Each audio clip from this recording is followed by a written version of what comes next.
Hello,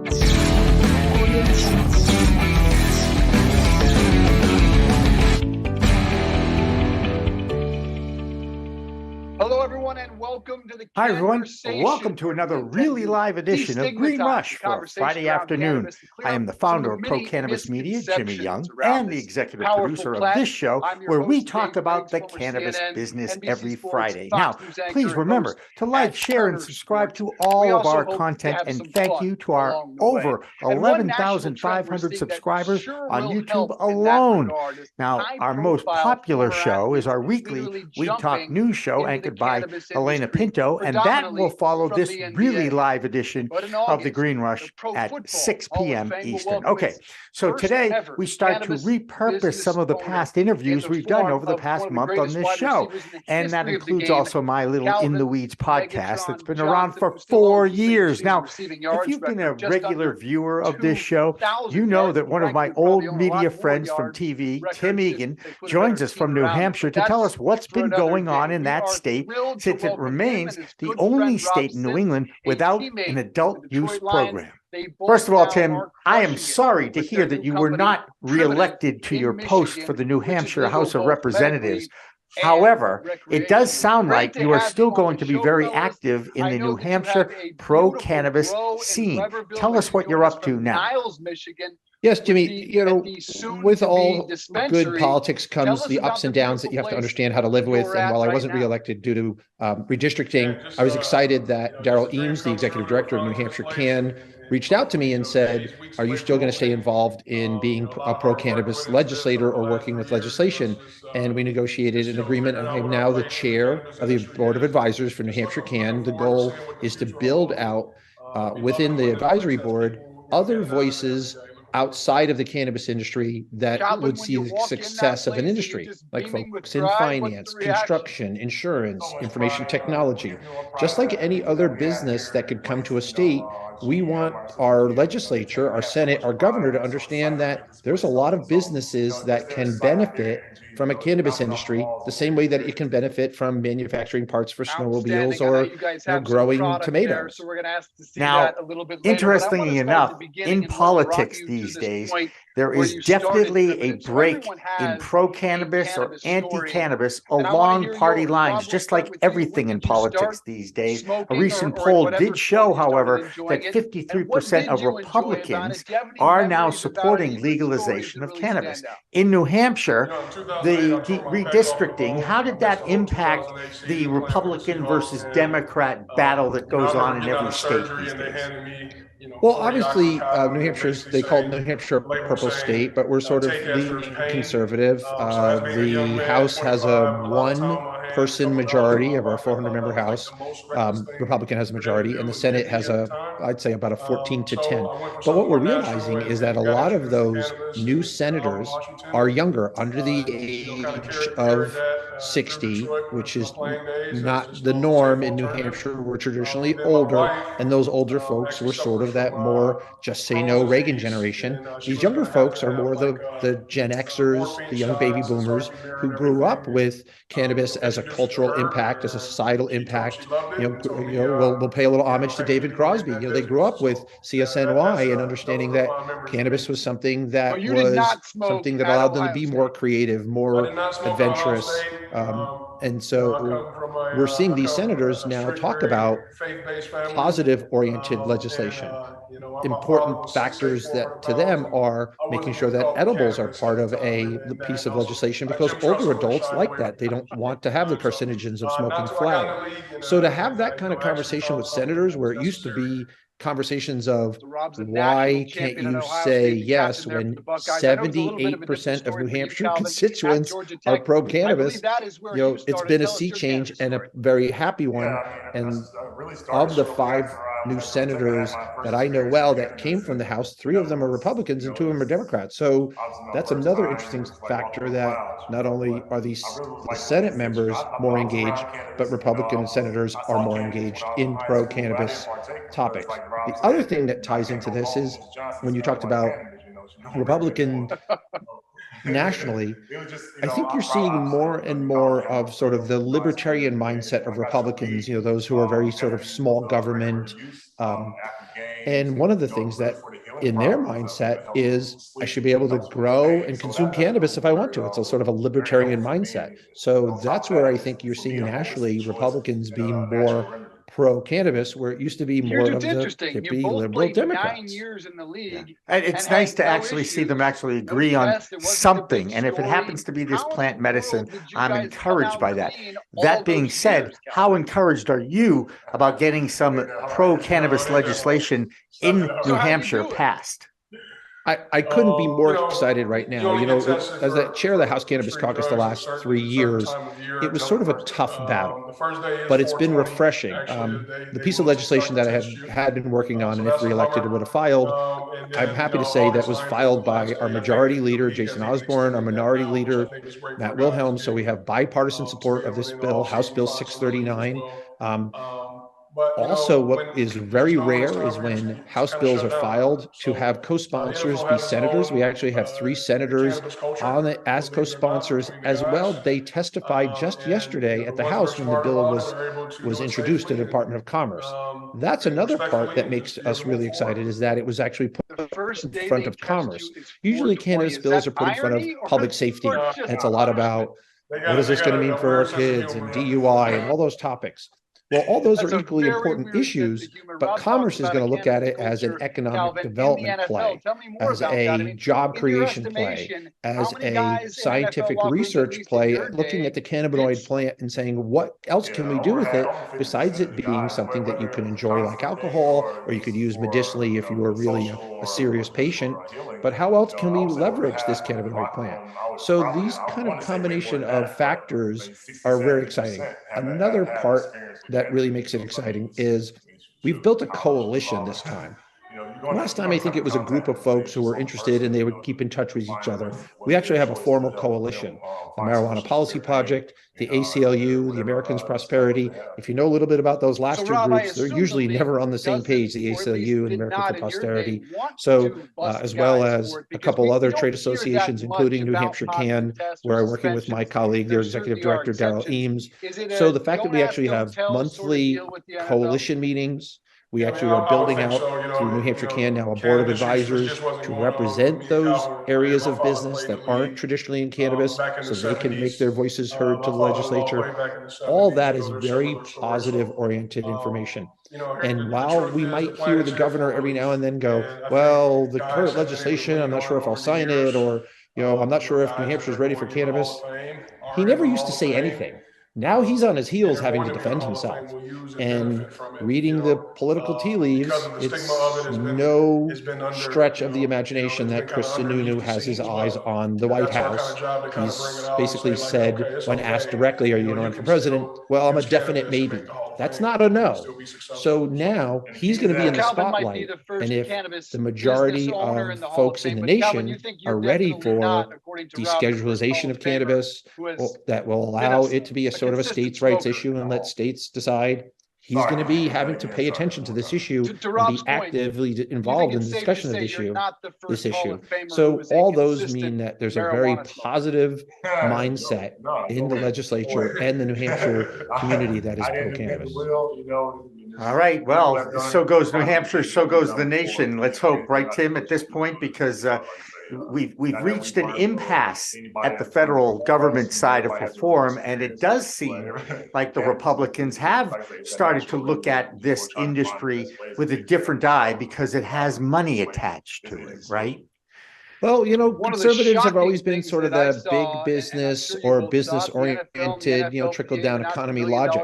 So if you want to create economy for states, growing a cannabis industry in a state like New Hampshire, where there's no income tax and no sales tax, if you can create new revenue, that helps.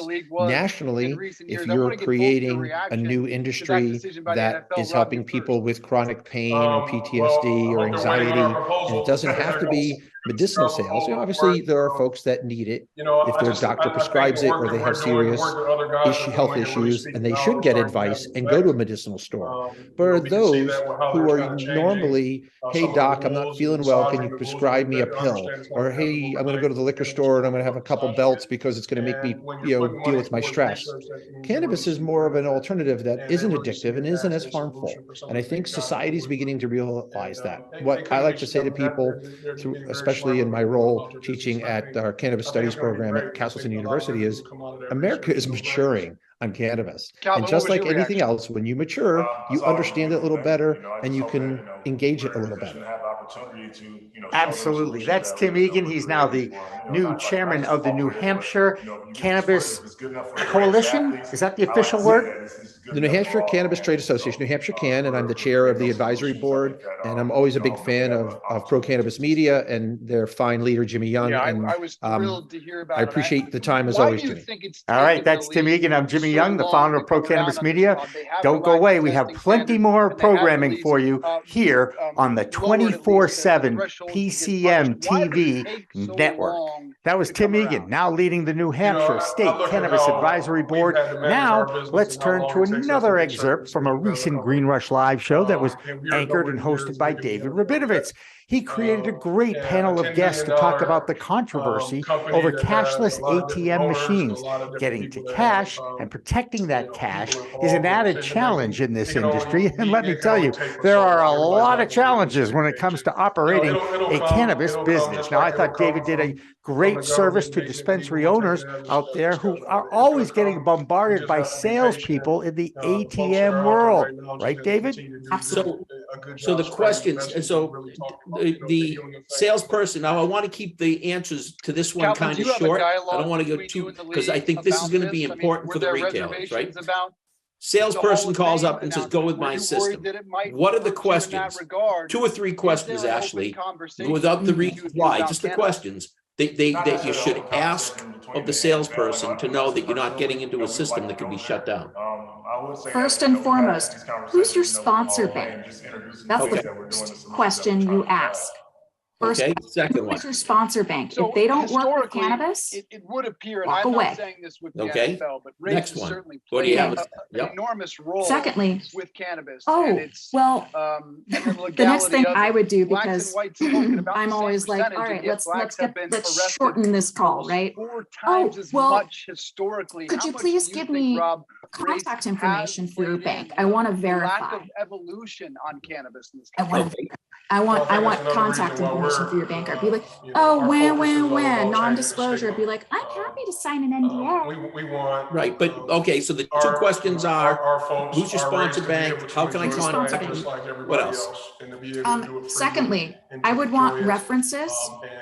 From another retailer. If they're implicating anything card-based, I want them to show me a piece of paper from the card networks and from the consumer banks and their sponsor bank.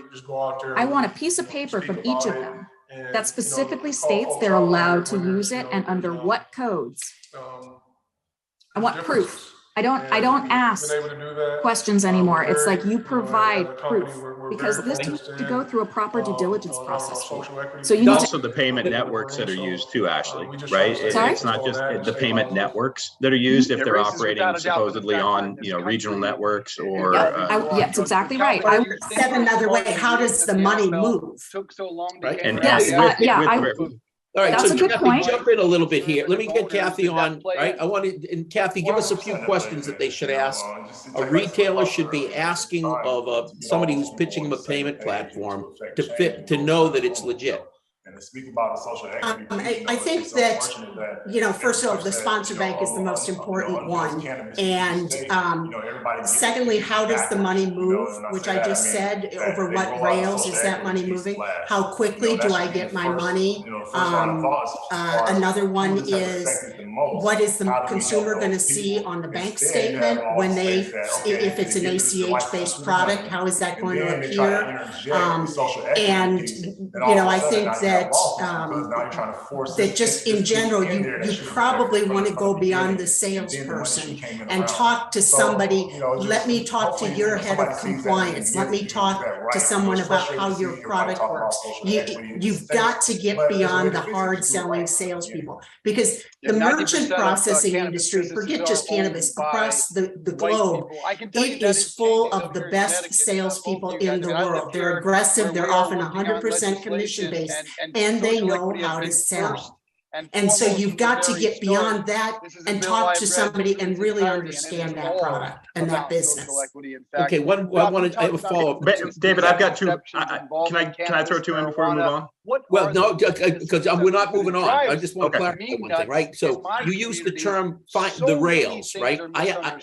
If you had thrown that term at me in November, I would have said, what do trains have to do with this? But after everything blew up and I started to do the research and I wrote those couple of articles, I understand the vernacular of what the rails mean. But not all the people who are going to watch this are going to know that. So, Kathy, just take a moment and define what you meant by when you said, find out what rail it's running on. Yes, every payment system has its own way of communicating, they're private networks, and we call those the rails. So there are Visa rails, MasterCard rails, American Express, ACH, and Kindtech has our own rails. It means that you've set up a private network for moving information about the transactions, and then the money can move separately through the ACH. Got it. Okay. And David, I could give the people on the call a quick example of that too. A very easy one. Go ahead. If you pull out your ATM card and you flip it over and you look at the back of it, you're going to see logos on it. If you walk up to an ATM machine, you don't realize that there's logos all over it. All those different logos are the different networks, the different rails that Kathy is talking about. And there's interesting, because I'm a part of a CFO group in cannabis, and I've been having this conversation with them as well very often. And when I was in Atlantic City for one of the conferences, I was walking around the casino floor and I walked up to one of the ATM machines and there was about 25 different logos sitting in a big sign above the ATM machine.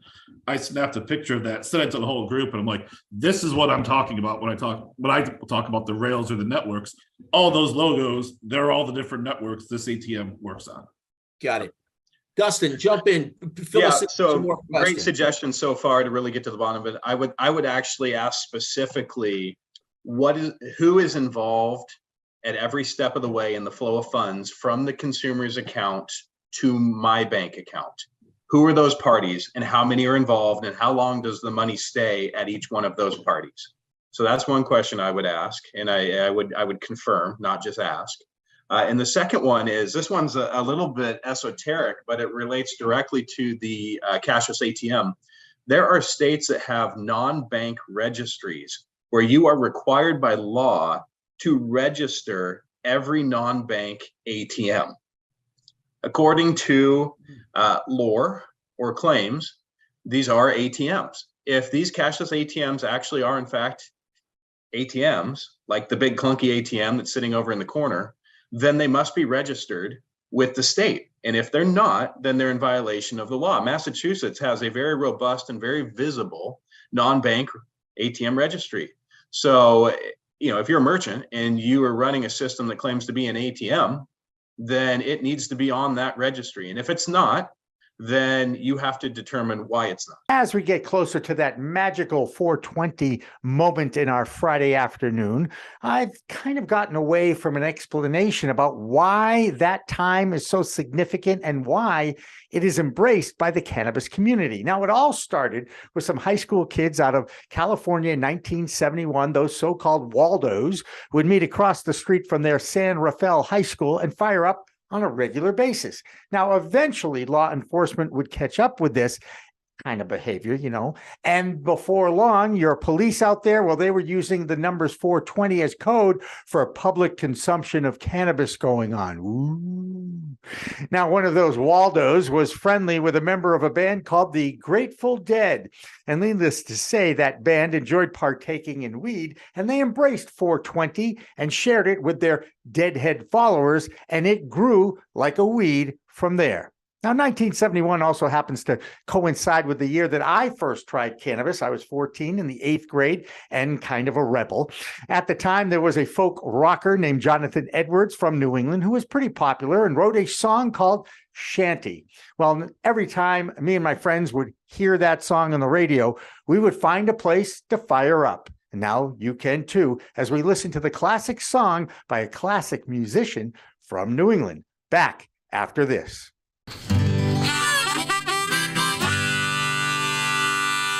Yeah, this is a tune that I wrote back in 19...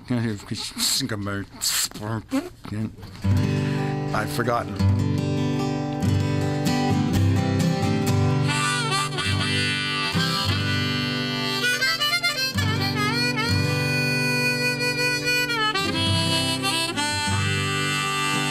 We had a saying in our old band, one of my first bands in 1966 or so. What are you going to do tonight? Oh, just, you know, like every other night, just going to lay around the shanty and put a good buzz on.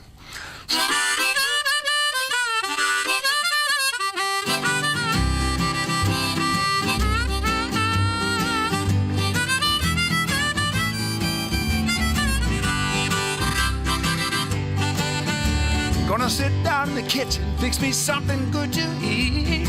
Make my head a little high, make the whole day complete. Gonna lay around the shanty, oh mama, and put a good buzz on.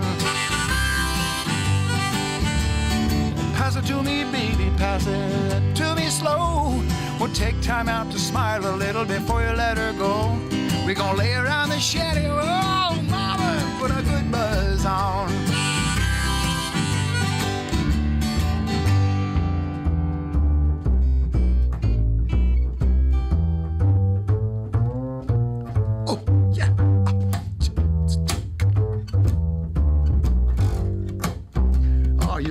You're on something. Go ahead.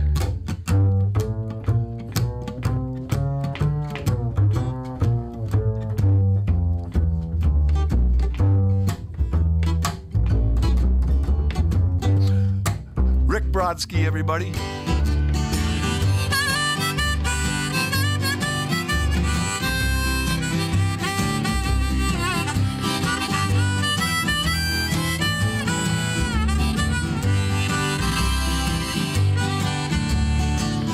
Nothing to do and there's always room for more.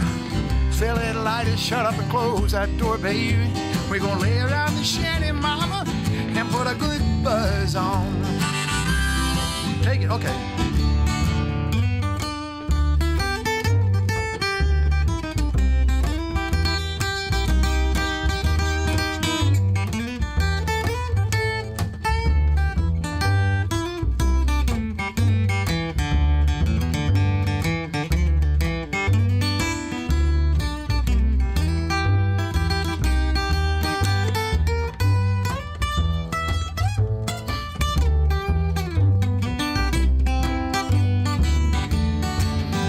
Prohibition never works, it's time to realize it.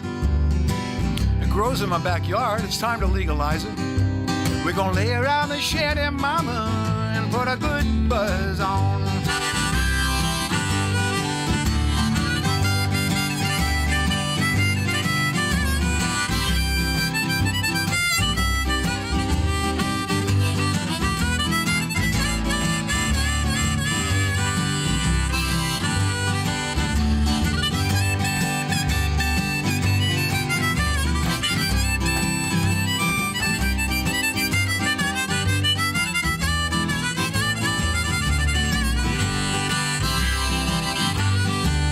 I'm going to sit down in my rented car. I'm going to jam it into drive. I'm going to head on out and play at WSCA with Sean. I'm glad I'm alive. We're going to lay around the shanty, mama, and put a good buzz on.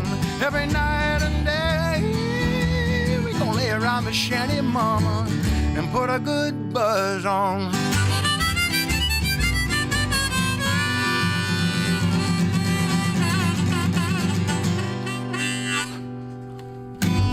Nice. It's Friday. Thank God. Thank God Jonathan Edwards is joining us live in the WSCA studios.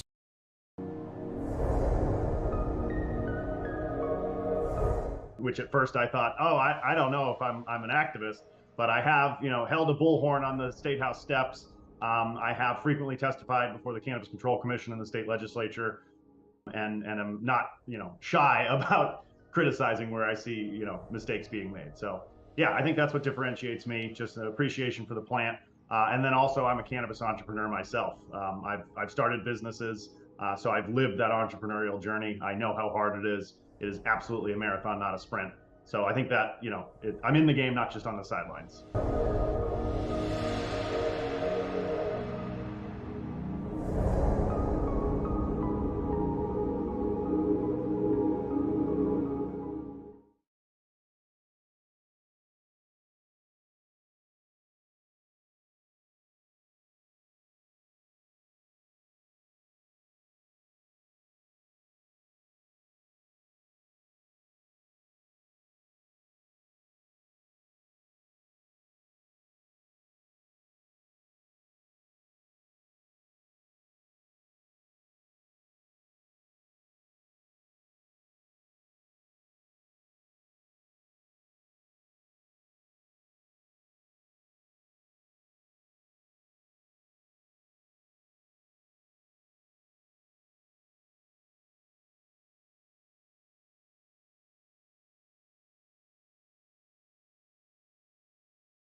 We are a cultivation through to consumption lifestyle brand for the cannabis industry. Of course, the crown jewel in our product line is the Armoire home grow system. So now with Green Goddess Supply, we can take you everywhere from growing it in the Armoire right through to storing it, consuming it, rolling it, storing it, you name it, A to Z. Our goal is to enable everybody and anybody anywhere to be able to produce their own organic flower quickly, easily, discreetly, and inexpensively.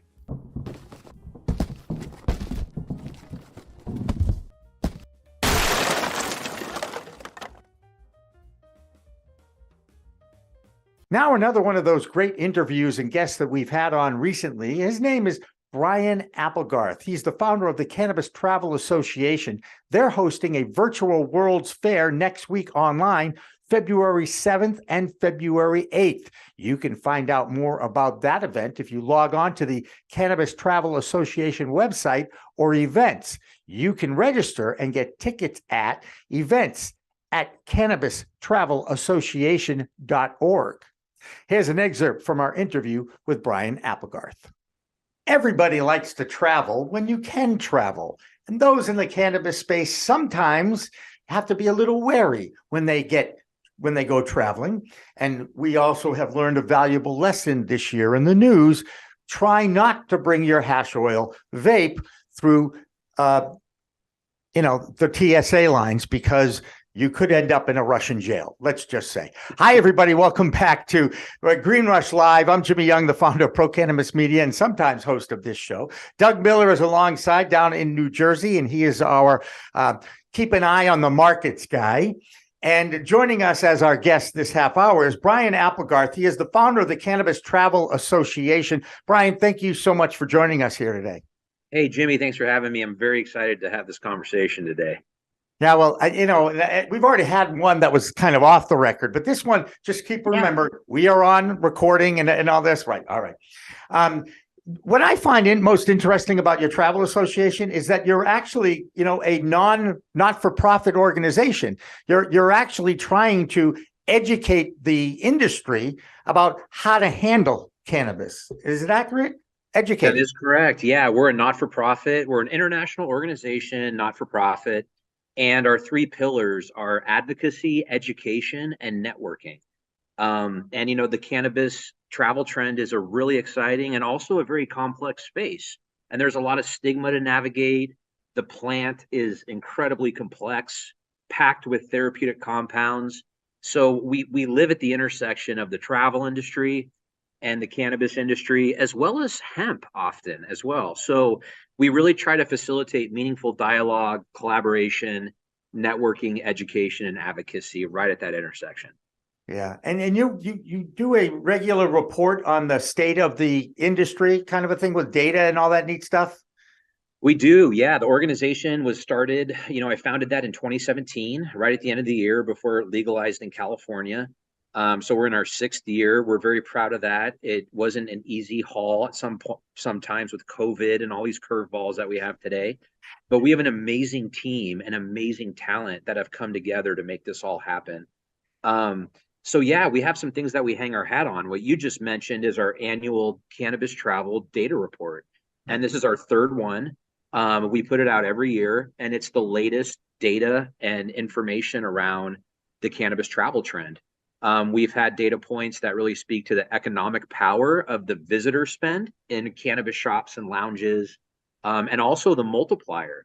There was some really interesting data that came out just this past year with Forbes, where for every dollar spent in a cannabis shop, that's a visitor dollar, there's an additional $2.80 injected into the local economy. So it's a little different than the resident spend, because people, when they're traveling, the psychographics, how they spend while they're in market, is a very compelling conversation, and it's very powerful for tourist destinations.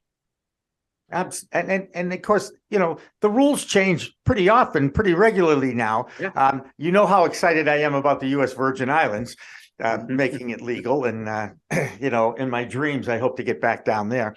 Doug, I'm sure you have questions because there's a million questions you could ask about travel and cannabis. So I'm going to let you have a couple of minutes here. Go ahead. Do you guys track exactly like how many arrests or problems the TSA has with just cannabis in airports across the country? I'm just curious. We don't. A lot of our work is about talking about what is possible, and also bringing the data, making the compelling case to the travel industry of why the cannabis travel audience matters, because they're looking for experiences like farm tours, spa experience, cannabis and culinary. Cannabis is a complementary tool before going to an art gallery or some kind of immersive art experience. All those intersections, we're always trying to point out what is possible and why the audience and the data is really compelling. And the audience keeps growing. It grew by 8% in the last 2 years, from 29% of the active leisure travel audience in the United States to now 37%. And as education gets out and people learn about CBD and CBN, and as well as THC, but all the other molecules and therapeutic compounds that really can support well-being, it continues to grow. We also look at the different type of archetypes, Doug, of like the cannabis curious traveler versus the connoisseur, people who are really getting into cannabis varietals or cultivars, the different terpene profiles, and kind of how the terpene profiles are steering the effects and what that means for an itinerary, right? So when you're in town now, you look at your 7-day itinerary, it's like, okay, what cannabis beverage, product, flower, pre-roll joint, dab is the right pairing for this set and mindset and setting? What's the right mindset for this setting? So I look at mindset and setting coming alive in cannabis travel in a whole new way. So go ahead. I know that the snowboarding market is huge in Colorado, like just Breckenridge and a few of them towns. I travel to Breckenridge. And wait. I'm shocked. You're going to tell me snowboarders actually smoke weed? I am absolutely shocked by that revelation. I know, it's crazy, but there are some amazing small little dispensaries out there, and I just know the tourism for the cannabis out there is amazing in them locations by the mountains. Yeah, those tourist spots, to your point, Doug. I mean, I just finished an economic impact study with one of my clients that I consult with, and 49% of the spend in cannabis lounges and cannabis retailers in this valley are visitor spends, 50%. So then when you start thinking about partnerships like airports and hotels and attractions, it becomes the visitor ecosystem becomes almost like a little bit of a different puzzle. And I feel like brands that reach out and really look for those bridge building opportunities to the travel industry as good stewards of the plant and getting it into the hands of people to enhance the destination experience are going to look back in 5 years from now and be like, wow, what a great investment that was, focusing on those industry intersections where there were synergies. And really with cannabis travel and hemp travel, there's 3 areas where I constantly see overlap, and that is DEI, diversity, equity, and inclusion, also includes access in there. Sustainability with like hemp is a huge intersection. And then the biggest one, most important one, is well-being and wellness. Wellness travel is a rising trend. And when you layer in the fact that hemp is arguably the most powerful renewable resource on earth, and that cannabis with the right dose of THC, the right terpene profile, the right product can just help make life more sustainable and can elevate well-being. It's just a match made in heaven for the timing for those 3 intersections to really just gel the cannabis and the travel industries together. Yeah. Let's talk about the adult playground that is Las Vegas, shall we? Yeah. Because I know I just read something that they are, the social clubs are coming on board in Las Vegas. And more importantly, I believe there's actually a designated hotel that's going to be a cannabis hotel. I read that as well, which is a great topic to talk about because there's a lot of different models of hotels. Right. And also in this day and age, as the barriers fall, you get different types of groups that make quick moves and love that earned media and that quick splashy headline. You have other ones that do a slower burn, no pun intended, but they get all the license types and the air filtration, and they're kind of crossing their T's and dotting their I's for the long term. I'm not deeply familiar with the group out in Vegas. I've heard a couple of different sides of that story. But there are hotels that are doing great work. There's one up in Sonoma County named Mine and Farm. They've been doing this for years. They grow cannabis on site and they harvest their own flower. And when you arrive, they provide you with a pre-roll as part of your experience. And they have a little wood thing. They walk around the fire pit at night, and it's part of being on site. Also, the Fairmont Santa Monica I worked with a handful of years ago doing a delivery, like a bespoke, non-inhalation, low dose delivery that was like basically positioned as a hotel amenity, like a service amenity, and training the hotel staff with SOPs and where do they park and what is that handoff to the hotel guest and how do you give them 5 minutes of meaningful education that becomes one of the highlights, unexpected highlights of their trip, right? Because this is hospitality we're talking about. And I'm really excited because it's a platform to really keep the cannabis storytelling alive of the original movement, as well as create these new age experiences that are just first of its kind, because as much as we want to compare it to wine, it's not. It's like, it's got elements of that, right. But it's also medical. Like when they were studying the cannabis appellations of California and how to create those, they looked at Bordeaux, France, but they also looked at Manuka honey out of New Zealand and the medicinal benefits of that resource. And how did they protect that?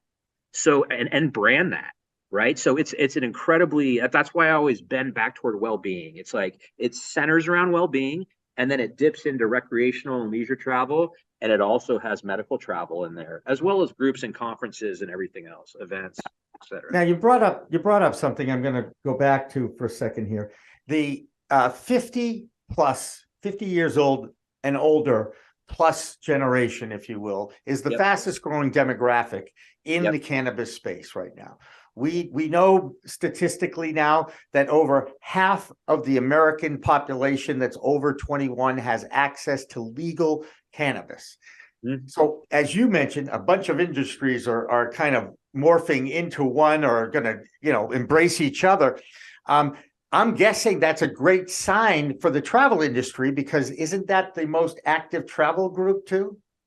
Over 50? Yeah, I mean, it's a very powerful travel group because they're retired. People are looking to travel, and they're looking for improving their quality of life, right? So when you start stitching all that together as part of a destination, where are we going? I mean, you literally see the data that there is a very strong audience where when they research what destinations, where are they going this year on their trip or one of their 2 trips, you're going to see people drawn toward destinations where they have clear access to cannabis experiences. I helped advise on a research on a national research project in 2020 with MMGY Travel Intelligence. And the top 5 travel experiences, none of them were inhalation.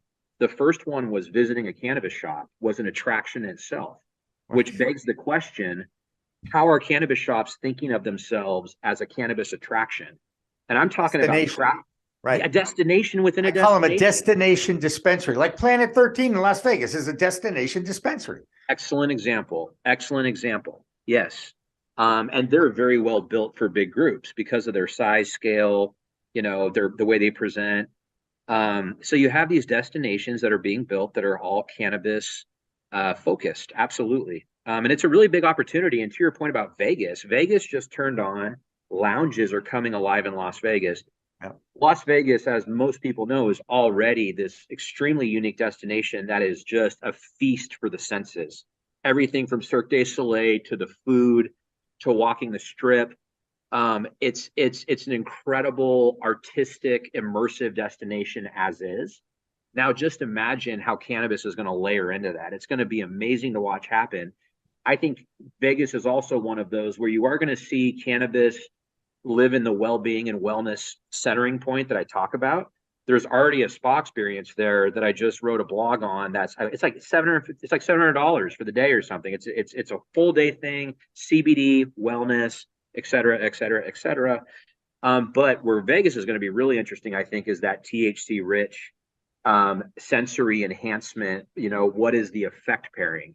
As food pairs with wine, cannabis pairs with activities and experiences. And it's the discipline or the art of effect pairing cannabis.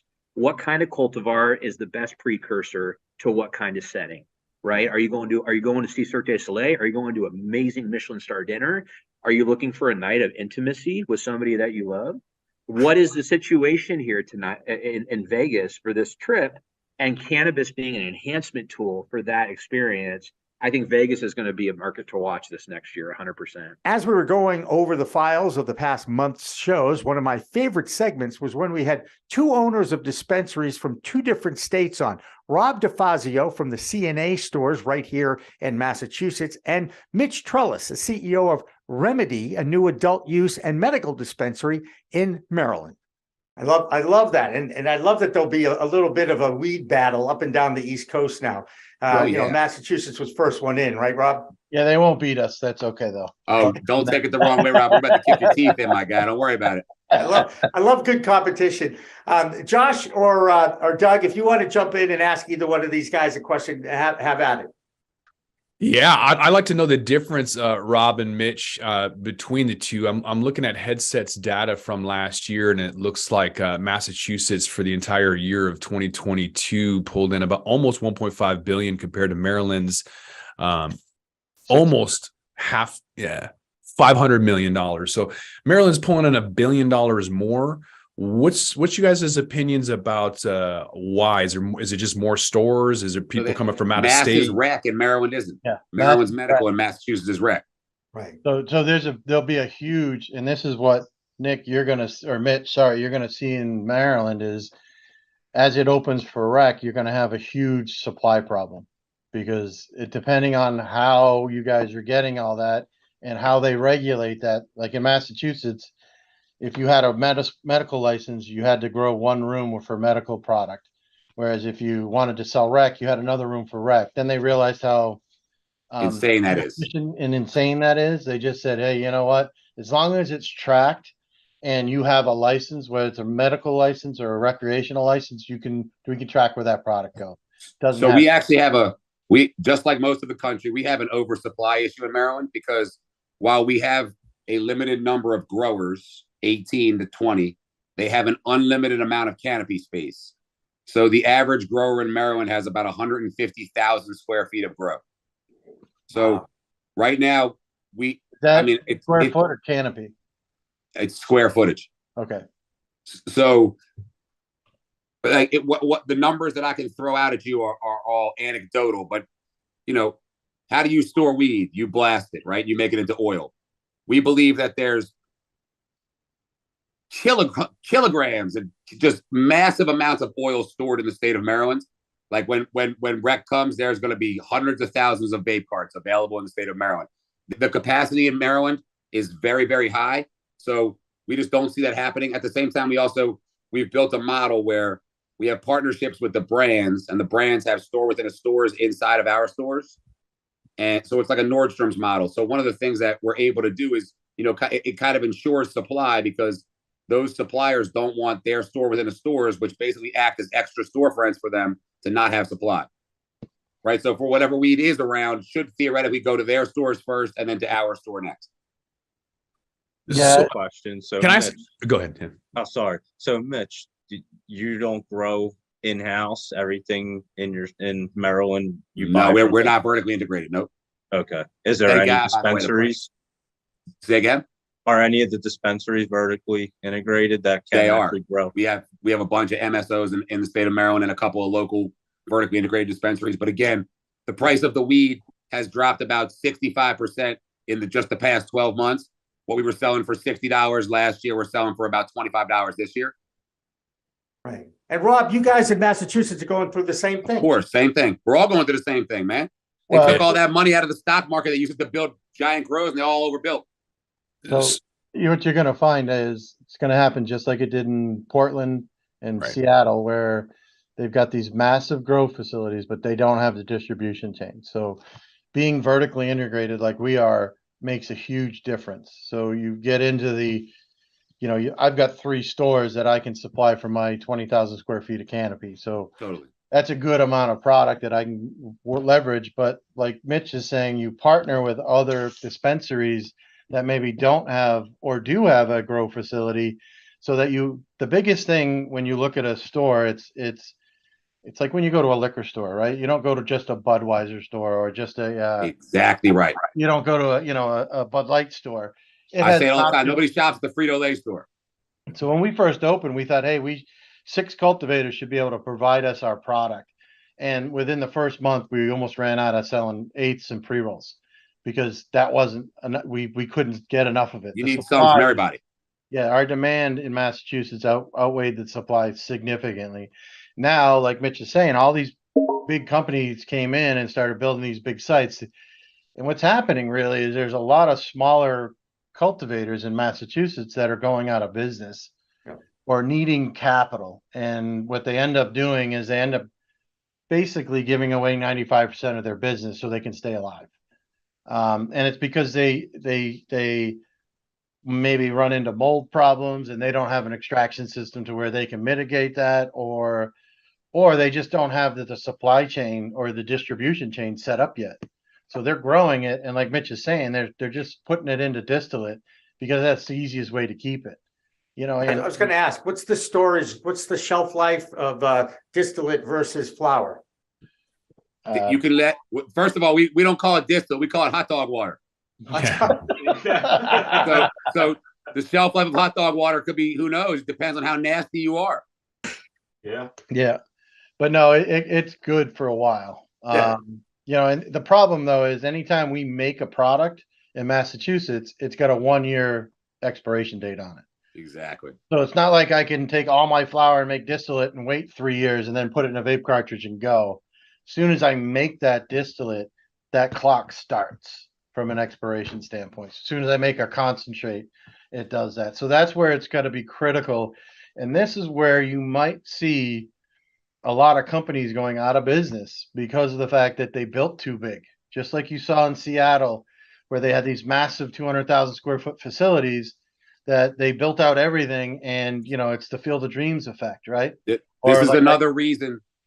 What you're alluding to is another reason that I believe we're going to go fast in the state of Maryland, because underlying is the fact that rec can save a lot of local businesses in Maryland.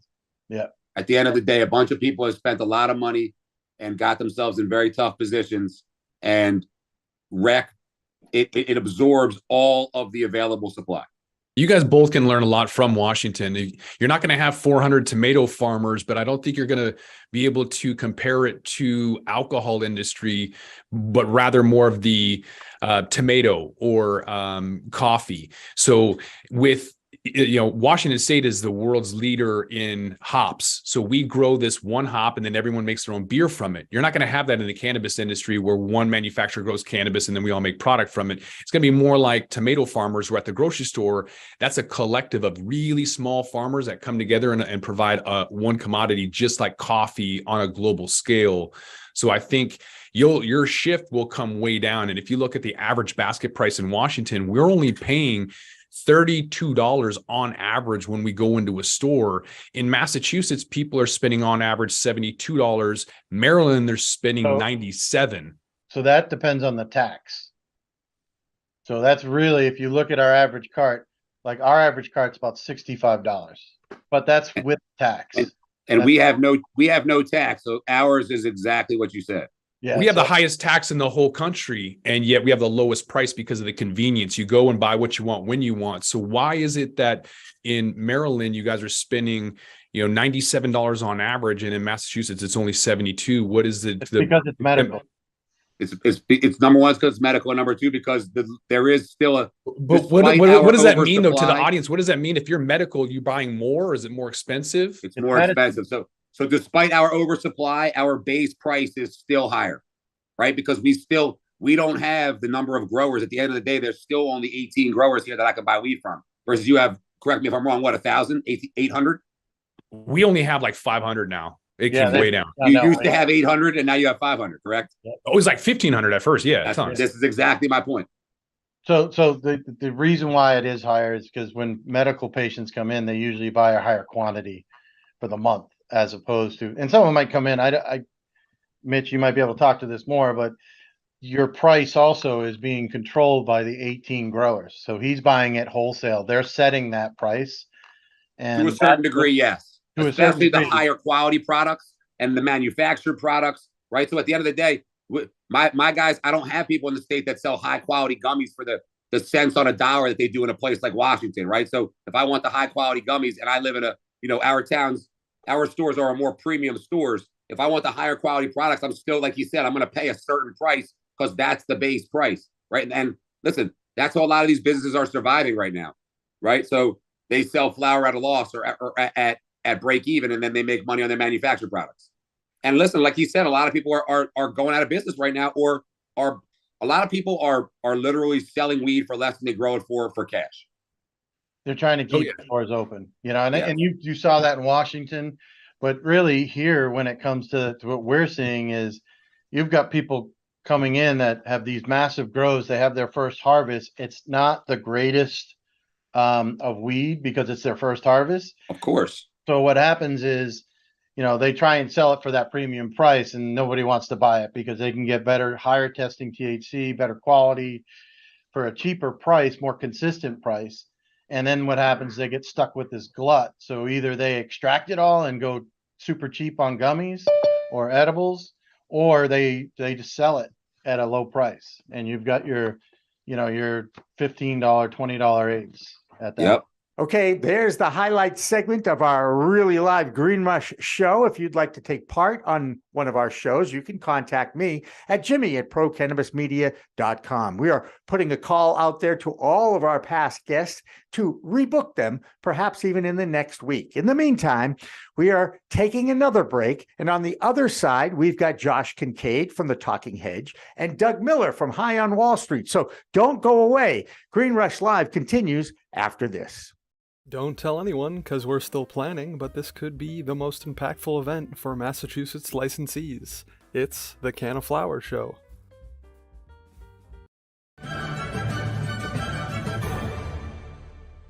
Weed Talk and In the Weeds are two productions of Pro Cannabis Media supported by Revolutionary Clinics, one of the top medical cannabis dispensaries in the Massachusetts area, now with 3 locations in Greater Boston, 2 in Cambridge and 1 on Broadway in Somerville. Rev Clinics has a patient-first mission. They will customize your needs as a medical patient with the proper titration and combination of strains, flavors, and products. Rev Clinics, where the patient comes first.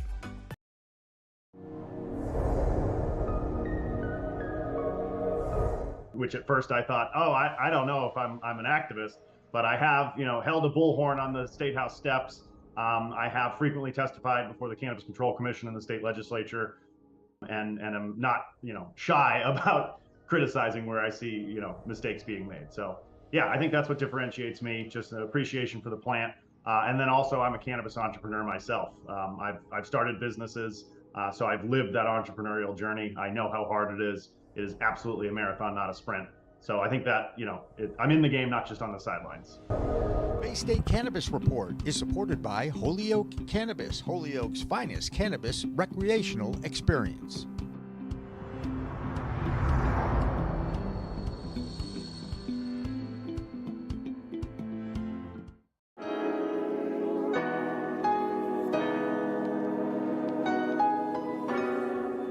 So the reality of the matter is, big banks and small banks are going to be different in a lot of ways. And they're both going to have their advantages and disadvantages. For a business like cannabis, you really have to have an integral knowledge of that business and a real granular knowledge of that business and the players involved in it. And that's why if you look at the banks that are successful to play in this space in Massachusetts, they are smaller banks that are very heavy, intensified personal touch, human communication, where you don't get a lot of that with the bigger banks.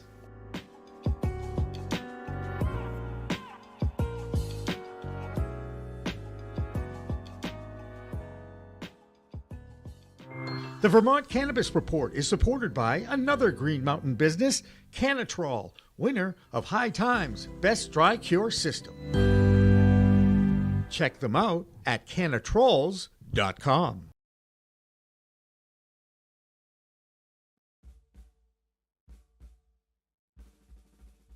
We are a cultivation through to consumption lifestyle brand for the cannabis industry. Of course, the crown jewel in our product line is the Armoire home grow system.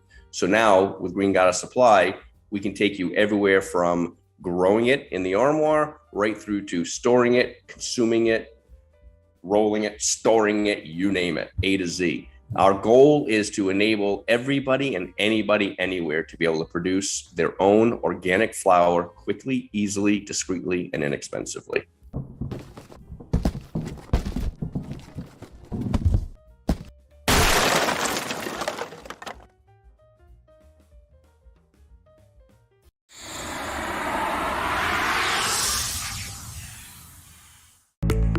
It's a whole new world of weed out there, isn't it? Everyone is learning new ways to titrate, ingest, consume, imbibe, and engage with this plant medicine we call cannabis. Hi, I'm Jimmy Young, the founder of Pro Cannabis Media and the host of In the Weeds, and once in a while, the really live business cannabis talk show we call Green Rush on Friday afternoons from 4 p.m. to 6 p.m. Eastern. Now let me tell you my cannabis story. I've had 4 major surgeries in the past 23 years and suffer from osteoarthritis with a variety of metal parts in my body and one on deck. Now, thanks to those chronic pain issues, I've been a medical patient in Massachusetts for almost 10 years now. I remember my first trip to a dispensary just outside of Boston, and I told the bud tender I didn't want to smoke it anymore, so I tried edibles, then tinctures, then vaping, and now, if I'm going to smoke, I only use the Weedgets filtration system. What? The Weedgets.com, Weedgets, that's weed, W-E-E-D, G-E-T-S.com, is where you'll find the planet's coolest product that cools the smoke from everyone's favorite flower. Now, the guy that started this was a pretty good medical device manufacturer, and he created this maze pipe that cools the smoking process from 1300 degrees Fahrenheit upon inflammation down to just 90 degrees when it reaches your mouth. That's right, 1300 down to 90. That's why this maze pipe is amazing. So here's how it works. You start with that glass bowl, you flame on, and then you inhale nice and smooth so the smoke goes through 3 different filtration and cooling systems. Now, if pre-rolls is your thing, you can use the Weedgets filter that a pre-roll fits into perfectly. That's right, or even a chillum. The more filters, the smoother the draw. Best of all is the price. You can get all this, or one or the other, for just a few bucks. It'll cool your smoke and you'll give your lungs a break. Now, Add in the code of PCM TV and you get 15% off. So just go to Weejits.com and check out the best way to enjoy a cooler smoke with less coughing and hacking and more peace of mind. All that resin and tar is collected in the polyurethane filters that are easy to clean with soap, water, and a few Q-tips. Your lungs will thank you, and so will I.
In the Weeds, live from the Summit Lounge, is supported by Boston Gardener in Nubian Square, Boston's only organic gardening and hydroponic supply store. Let them help you grow.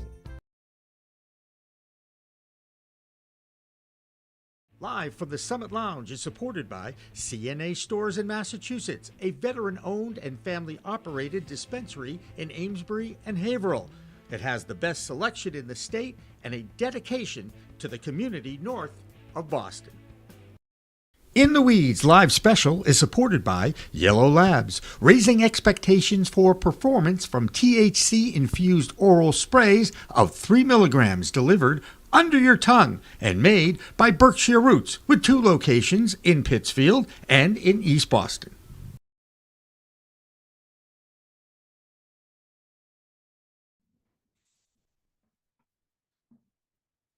All right, everybody. Welcome to a live Green Rush Live on a Friday.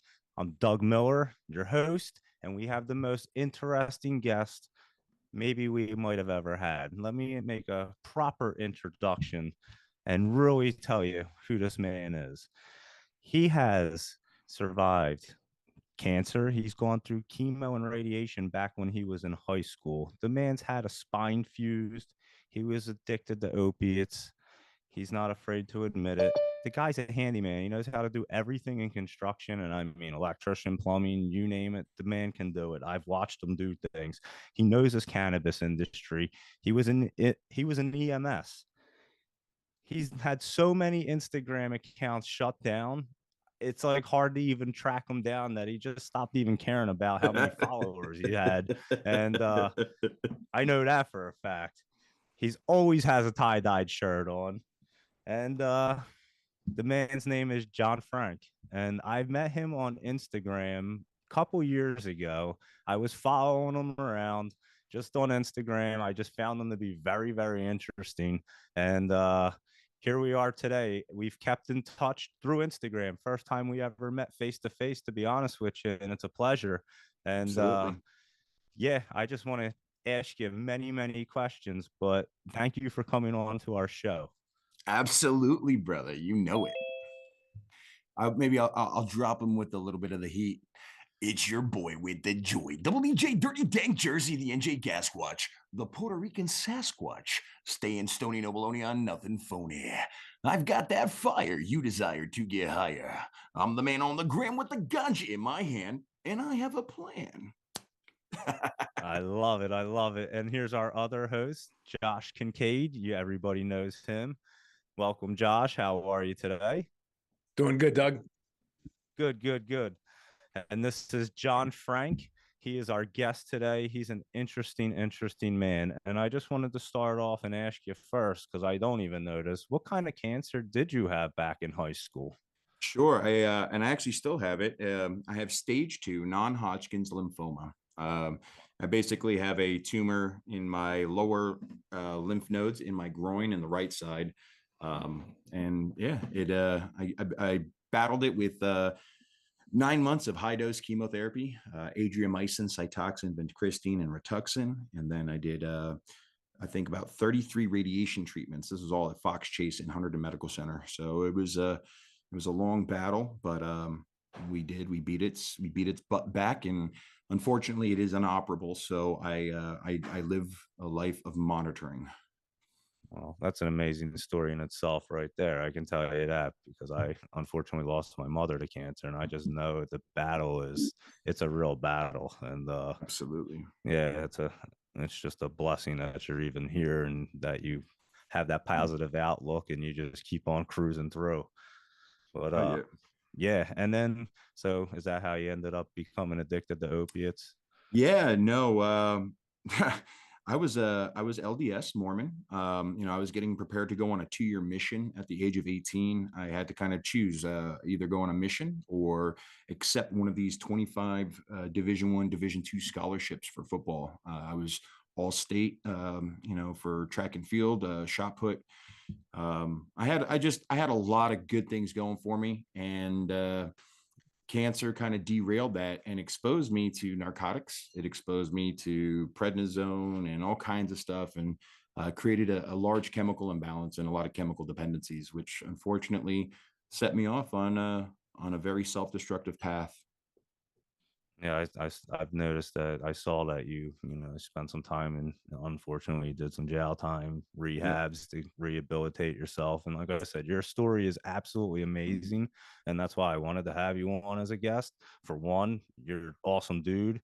You're a very positive guy. Your message is always positive, and I always love watching everything you do, which brings us to what we were going to discuss today, the challenges of marketing and cannabis in the new world, basically. And like I said, I discovered this gentleman on Instagram, and he's been able to just keep on going through and through and through and being found to the point where I was saying, I watched him go to the recent MJ BizCon, and I wasn't out there. I had a couple things to do, but I literally lived it through watching his Instagram because he was just so great out there, just at every booth with every company. He's just amazing. And I know I speak to him, so I know a lot of companies contact you and ask you, to represent their products, and it's just an amazing story. And I'm just going to ask Josh, if he would like to ask any questions, because he has no idea who you are. And I'm just curious to see if Josh has, just throws anything out at you, because your life is crazy. So I know you'll have a crazy, interesting Absolutely. answer for anything. Absolutely, brother. Yeah, I guess before we jump into like Instagram or media or anything, I'm curious about your favorite strain now, but also the cultivar that helped you through cancer, either like something that gave you an appetite or whatever it was. What was your go-to during, like, when you had cancer, and what's your favorite now? Sure. So, oddly enough, going through cancer, it was way less sophisticated of consumption choice than it is today. Back then in 2002, 2003, the choices were very limited. It was basically all legacy. The only option medically was Marinol. And that affected me very, very heavily. I guess because it was so, potent and had to be metabolized through my liver and through the body, the effects were very long lasting. And it wasn't always to the benefit of giving me an appetite or anything. It was just more to like a sedative or to a very heavy, numb, just kind of like, just wanted to sleep a lot. Today, I have discovered that I am more of like the OG, right? Donnie Burger, some GMOs, Fatso. I like the dirtier, funkier smell. Usually is indicative of the terps that seem to benefit me. When it comes to like the holistic benefit, it was RSO, my discovery of RSO and FICO that truly had probably the biggest benefit towards cancer and combating, the different elements of cancer, essentially remediation of the growth, avoiding metastasis. I didn't want things to metastasize. And unfortunately the tumor that I had, where I had it, about 4 or 5 months before I found out I had the tumor, I had an appendectomy at Muhlenberg Hospital. It wasn't actually appendicitis, it was the tumor. So had I known that, I could have figured it out. But yeah, like products like this, it's a nanotech, it's an RSO, goes underneath the tongue or on the tongue, and it bypasses the liver. So you begin immediate absorption in the bloodstream through the capillaries, through your tongue, your mucous membranes, everywhere, just all over your mouth. And then as it cascades down your throat, it's beginning to course through your blood even faster. This is a proprietary product for slowpoke syrup that my buddies are actually using to help save people. It's 100% free to people who are suffering and dying. But does it taste like RSO? Not at all. It's absolutely mind-boggling. It takes about 3 droppers full for me to begin to feel medicated on the RSO. They also offer like a collab with Golden State Banana. It was a Rainbow Belts hash rosin, and their nanotech. It's like lemonade. It's very sweet. It's very tasty, and there's no there's no aftertaste, and there's none of that earthy, that very earthy taste that you might get with a tincture or that high ethanol alcohol type delivery. So, well, I guess at this point we can dive into some media stuff, I suppose, if you don't mind, Doug. I'm curious about Instagram and how or why. What's your opinion on allowing cannabis to be talked about? Because it was at a time when YouTube would cancel you, Facebook, Instagram would shut you down all the time for just posting stuff. So how is it that you're able to thrive now? Sure. So I actually have one day when I write my book, I will talk about something called hijacking the algorithm, right? Before the algorithm really got heavily modified in the last few years, when Instagram was juicy, when it was really, really good. I used to have 20 to 50,000 views in my stories. It was mind-boggling, right? I had, before my account closed, I was about 7.9 thousand followers, all organically secured. I was a private account. After 500 people, I switched to private. So that was me handshaking, meeting people. And I was still able to prove that I was a lucrative, valuable asset as a private account that even couldn't be reshared or anything. It's just, these 8,000 people that followed me spent where I directed them. They went where I told them. They were, just like Doug was saying, people could live vicariously through me, because there were times I'd be in 4 events in one day, from Cape May all the way up to, Mawa. And, people can't do that. They didn't have, access or permission to be everywhere, or there was conflict of interest or street politics. And, that never happened to me. So, in the beginning, when the algorithm was juicy, I found a way through innuendo, right? I read the community guidelines, and I learned how to initially, I would put on a musical beat, right? That was royalty free. I made sure, because I'm also in the music industry. I have a rapper that I work with. And so I would find royalty free music, and I would start to freestyle and make like these little catchy, boom bap beats. I'd be like, oh, gold standard, King Midas, and I wouldn't talk about cannabis. I wouldn't talk about consuming. I wouldn't smoke it on the camera, but like I would do a cut, and like you may see me exhale. And there was never anything they could stick to me. So I appealed everything, and I always won. I had 89 violations on Dirty Dank Jersey, right? When my account finally got closed and I had my opportunity to go back and appeal, it was like 89 violations previously. And it was the 90th one that they just deleted the account. And I wasn't mad.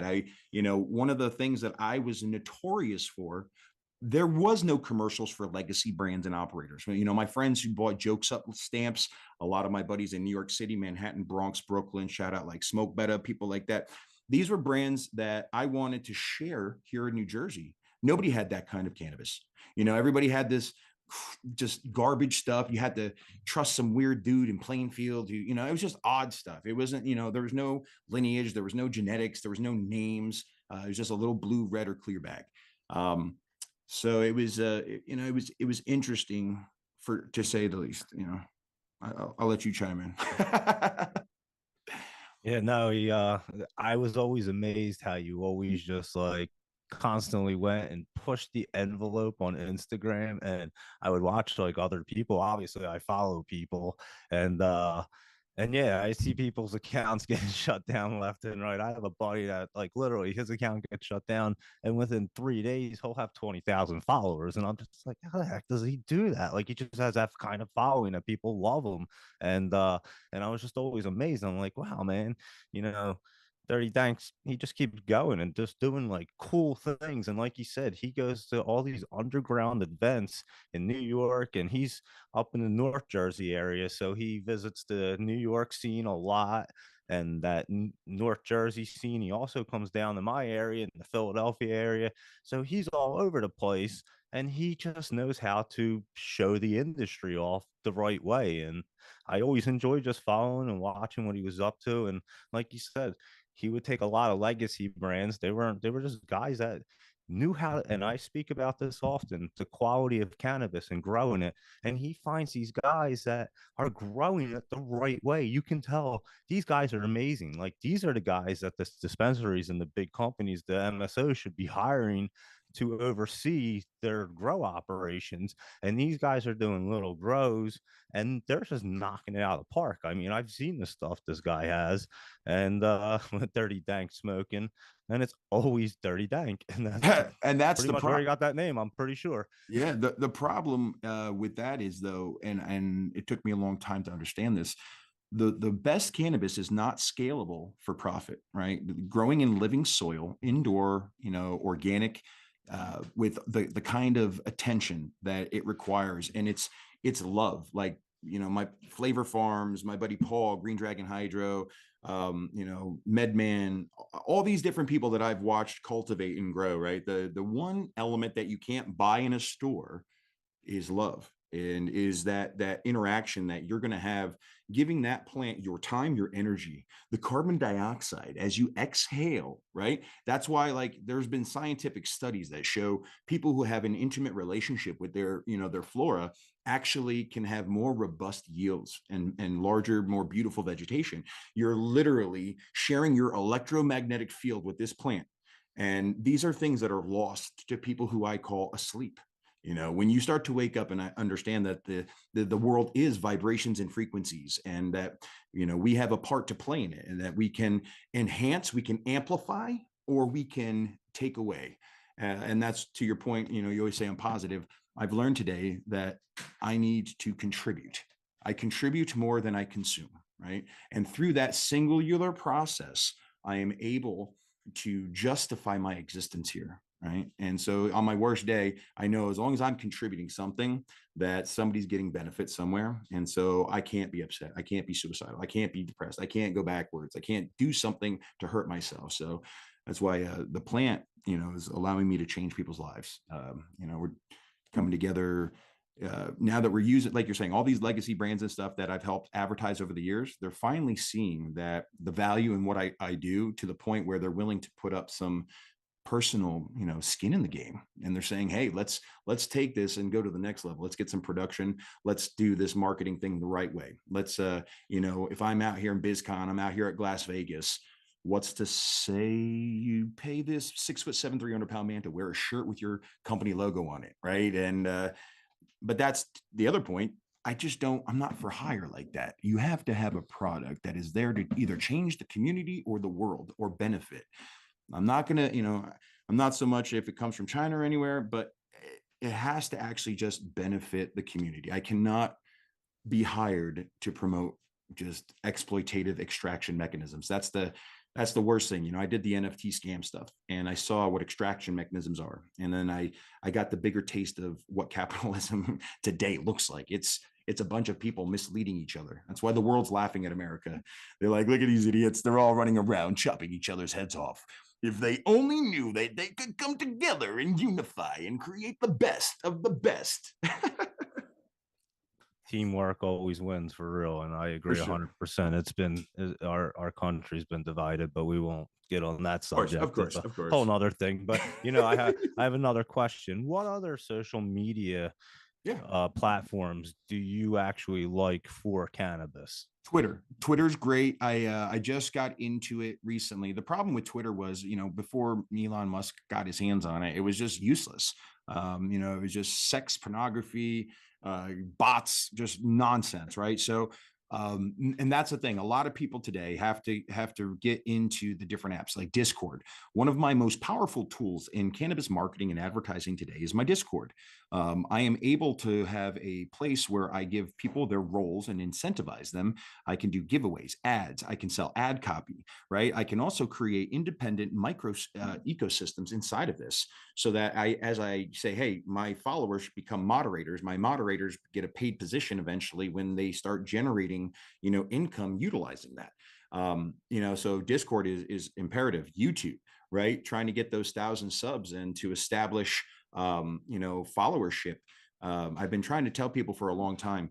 This is why, I watched Burner, he went and got the best of the best of the best and did all this, right? I don't have that kind of money yet, but what I did is I put it out to the ether that I needed help, that I needed the real people to come and gravitate towards me. And I needed them to give me an opportunity to talk to me. And that's when I met like Nick, right? One of my previous jobs. He has amazing accolades. One day I'll let you interview him and talk to him, because his belief in me has essentially has thrust me into a new position in the marketing advertising. He helped me develop contracts. He helped me develop a DEX, where I actually have, I would go around and say something to people and they're like, okay, you're just some dude. You have glass, you have a cool concept, but you're not a business. You're not an LLC. What is this? Oh, well, no, now I have an agent. Now I have a videographer. He has entertainment law, right? I have attorneys that we consult with. I have people who own businesses who have paid me like business to business, right? DBA for now until my LLC does go through. And we're establishing the ground, basically the framework for influencers to work with these companies on a different level. And it's not the pauper like, oh, please, sir, will you please give me a shilling for my time? No. Pay up, sucker. You're the big business. I don't profit on people. I learned as an individual, I'm going to profit on businesses. We're going to change the whole script. You change the model to profit on businesses and you leave people alone, right? Businesses have the money to spend. At the end of the day, they're cutting the checks. And and it is quite impressive that, you get this following and you're just an organic kind of guy. Again, that positive energy just follows you. And it drew me to you. I told you that before. And it's what kept me always following you. Every time a new account pops up, I'm like, oh, there he is. And I think we're on 18 or 19 right now. I went through like Dirty Dank Jersey XX. And that's a funny thing. You go and search my name on Instagram and see all the fakes. There are fake accounts all over. And, I've had people tell me like, that's the ultimate form. Like, that's kind of how you're making it, bro. Like you get people imitating you, stealing your content, rebranding you under different names. Like I always laugh when somebody hits me up from an account using my images. And I'm like, what is the purpose of this? Like, I'm going to either block you or I'm going to find out who the hell you are. And that's actually very good, flattering when people are following you like that and trying to mimic you. That means you're doing something right. And you caught my attention for sure. And I'm going to ask Josh, you have anything else to ask? Yeah, I guess like guerrilla marketing, kind of like when you were talking about tactics before, because it's kind of difficult in the industry to even get out there. We've been on and off and back on again with billboards out here in Washington State. There's one guy who's got a chain of stores, and you can't really advertise on buses or anything.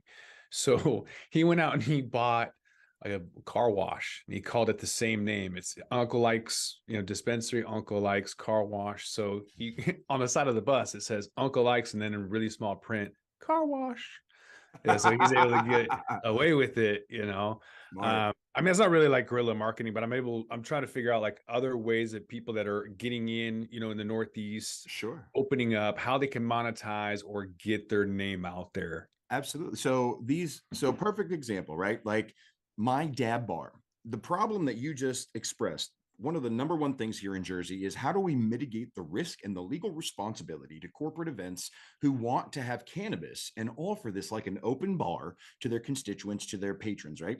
You hire Dirty Dank and the Dirty Dank Dab Bar, which comes into your event under OSHA, there's no flames, open flames allowed indoors. So as long as we can get the blessing of a private facility to say that we can consume indoors, I bring in your electronic rigs, your electronic devices, all of this, right? I get hash sponsors, or I'll give them a package. Okay, you have 500 people coming tonight, right? You're going to give me $3,500, right? I'm going to provide an ounce across 5 different flavors, from fresh press to THCA mechanically separated solventless diamonds. We're going to talk about the terps. We're going to talk about the mediums. We're going to talk about the benefits. There's no BHO. There's no pentane. There's no hydrocarbon extracts, essentially, right? We're going to have the headiest glass. So all of this becomes an educational experience versus a recreational, shit show. And now what happens is they can cut a check because they're having somebody come and teach.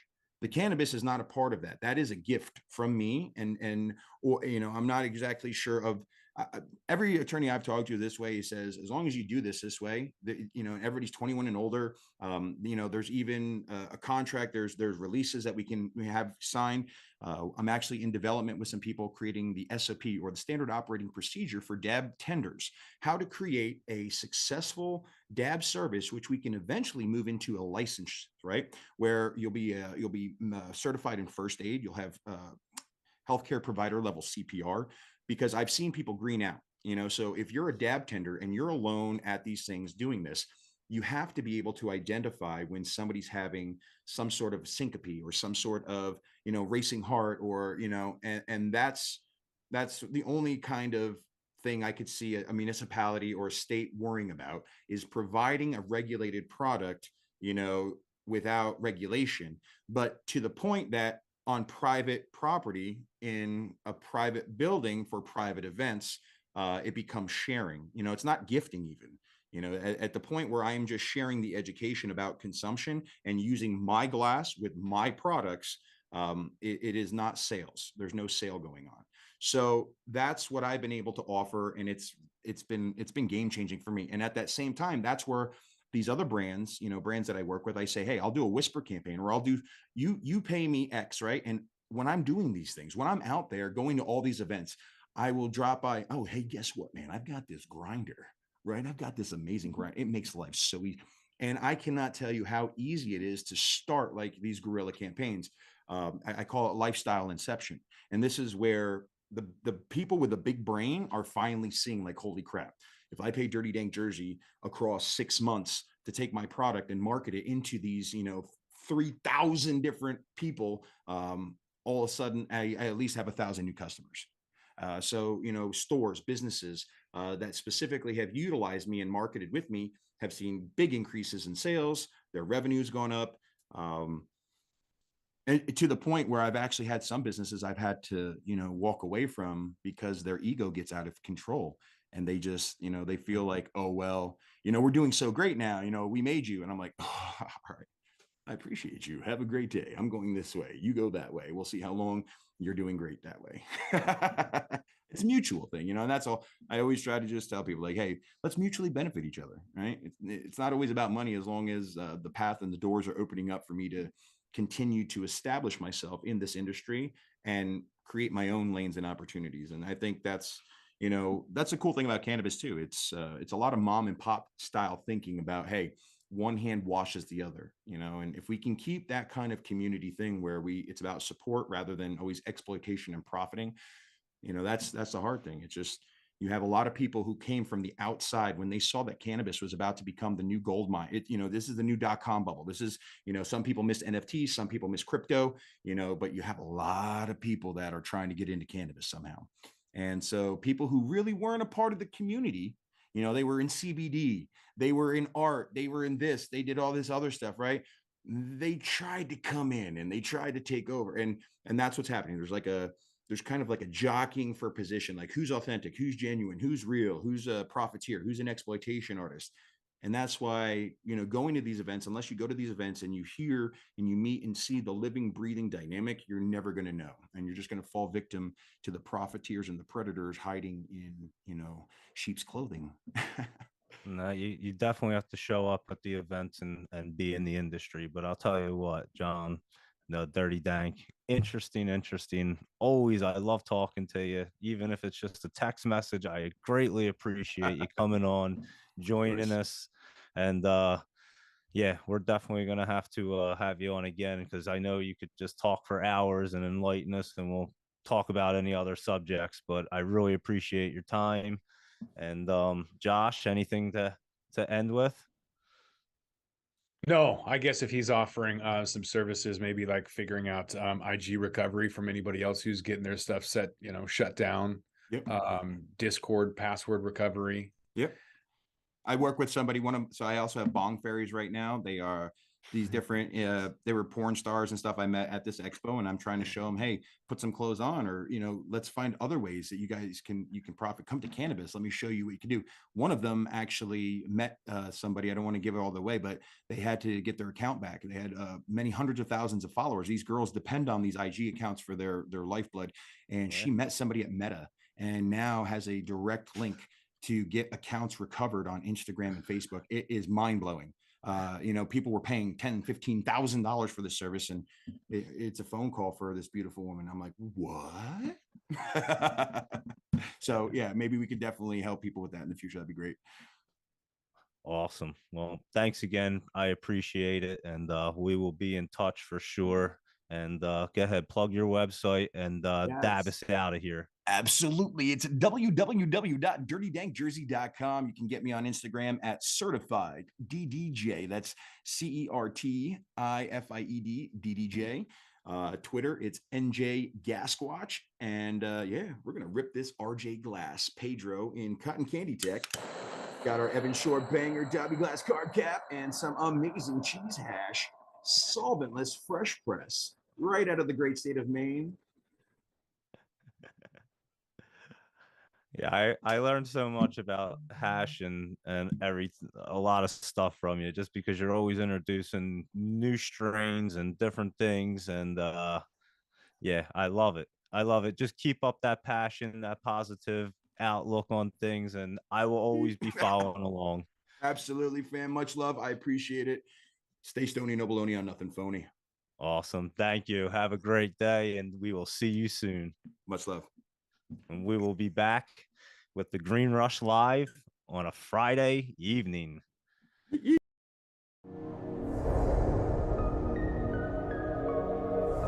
Which at first I thought, oh, I don't know if I'm an activist, but I have, held a bullhorn on the State House steps. I have frequently testified before the Cannabis Control Commission and the state legislature, and I'm not, shy about criticizing where I see, mistakes being made. So yeah, I think that's what differentiates me, just an appreciation for the plant. And then also I'm a cannabis entrepreneur myself. I've started businesses, so I've lived that entrepreneurial journey. I know how hard it is. It is absolutely a marathon, not a sprint. So I think that, I'm in the game, not just on the sidelines.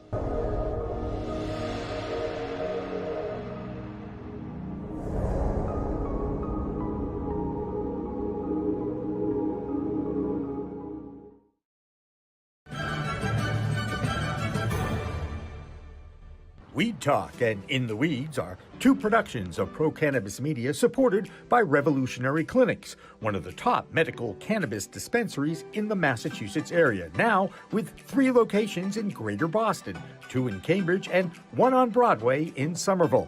Rev Clinics has a patient-first mission. They will customize your needs as a medical patient with the proper titration and combination of strains, flavors, and products. Rev Clinics, where the patient comes first.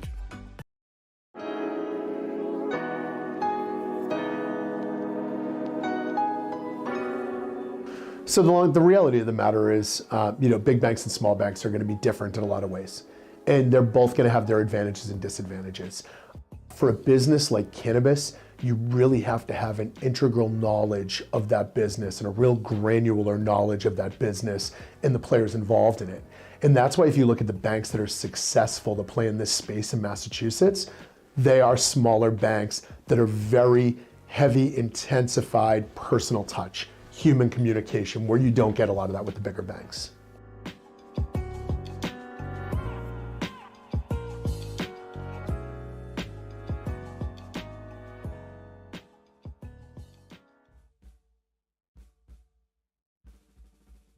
We are a cultivation through to consumption lifestyle brand for the cannabis industry. Of course, the crown jewel in our product line is the Armoire home grow system. So now with Green Goddess Supply, we can take you everywhere from growing it in the Armoire right through to storing it, consuming it, rolling it, storing it, you name it, A to Z. Our goal is to enable everybody and anybody anywhere to be able to produce their own organic flower quickly, easily, discreetly, and inexpensively.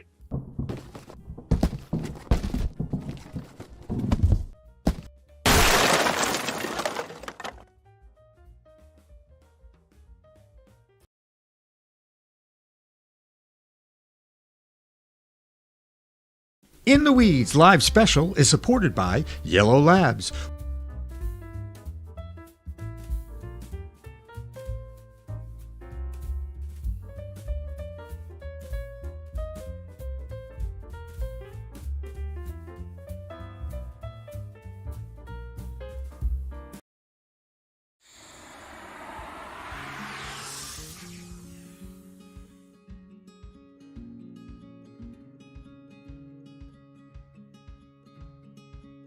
You would think that it is.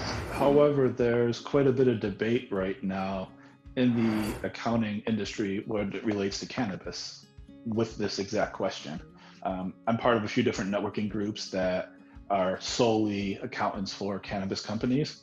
And there's been quite a bit of back and forth in those communities and discussion regarding whether 280E, if it went away, if the administration legalized cannabis or took it off of Schedule 1, what would happen?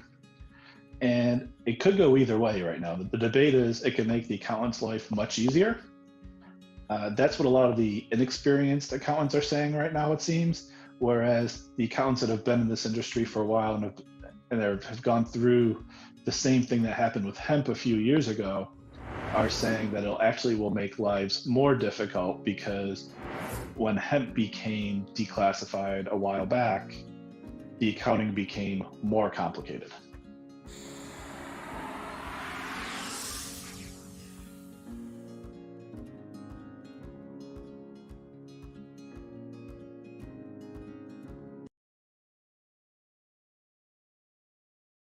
Raising expectations for performance from THC-infused oral sprays of 3 milligrams delivered under your tongue and made by Berkshire Roots, with 2 locations in Pittsfield and in East Boston.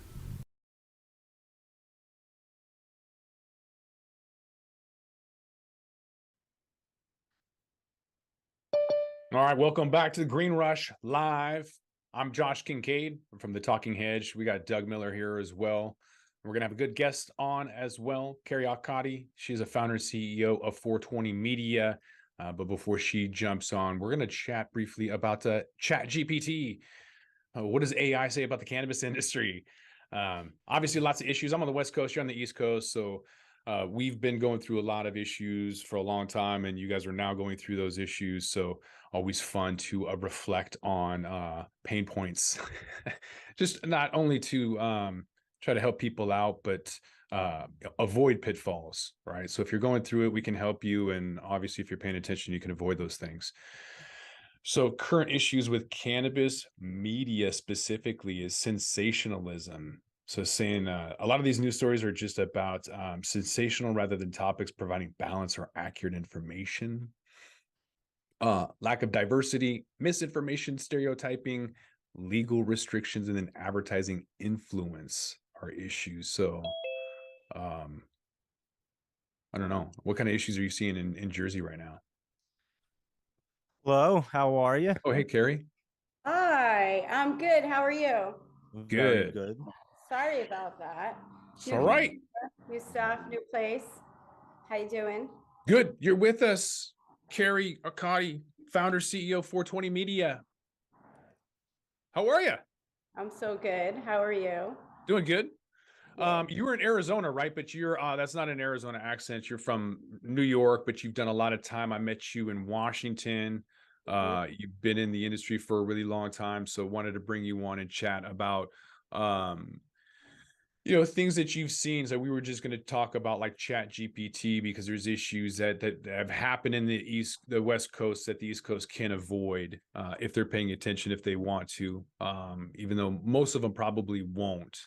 And we're just going to see a repeat of that. Well, let's hope not, Josh. Well, yeah, let's hope not. Let's hope they're paying attention to us, right? I mean, there's a lot of media outlets out there putting out really good information that have solutions to issues that we've seen firsthand. So there's no excuses, basically. There's plenty of information out there, right? Mm-hmm. What are some of the issues you're seeing in Arizona? I know you just got there. I don't know if you maybe want to briefly chat about either New York or Arizona. Are there any things that you've seen that echo from the past in terms of media restrictions and limitations? Actually, Arizona's got a great market here, and they're doing really well. They have a meetup called Meta every month, and they have thousands of people that show up to that event. And it's, from what I noticed, it's like a mix, Josh, between old school and legalization both. So you still get to have like the culture, and you get to hang out with people, and you're engaging in ideas, and it still's got that like fun buzz, but they're very legal. They're making hand over fist here. Herb isn't so good yet, but I think that will change in time. And I think Arizona is a really cool market. And I think, they're even by doing this event and doing different podcasts and stuff, they're using what they can for media to get their brands out. And that's a really good, so we met at a very similar event. I think it was MJBA, Marijuana Business Association. Mm-hmm. And there's some of those that are out there. Cannabis Lab is kind of based out of like, I guess, Miami now. Yeah, I think they're in Florida. Yeah, I went to one of their first ones like 100 years ago, it feels like. Yeah, so these are pretty good ways of people to get their name out and stomp the ground, right? But I guess during COVID they weren't able to, so people really had to go digital and find other ways of getting their word out.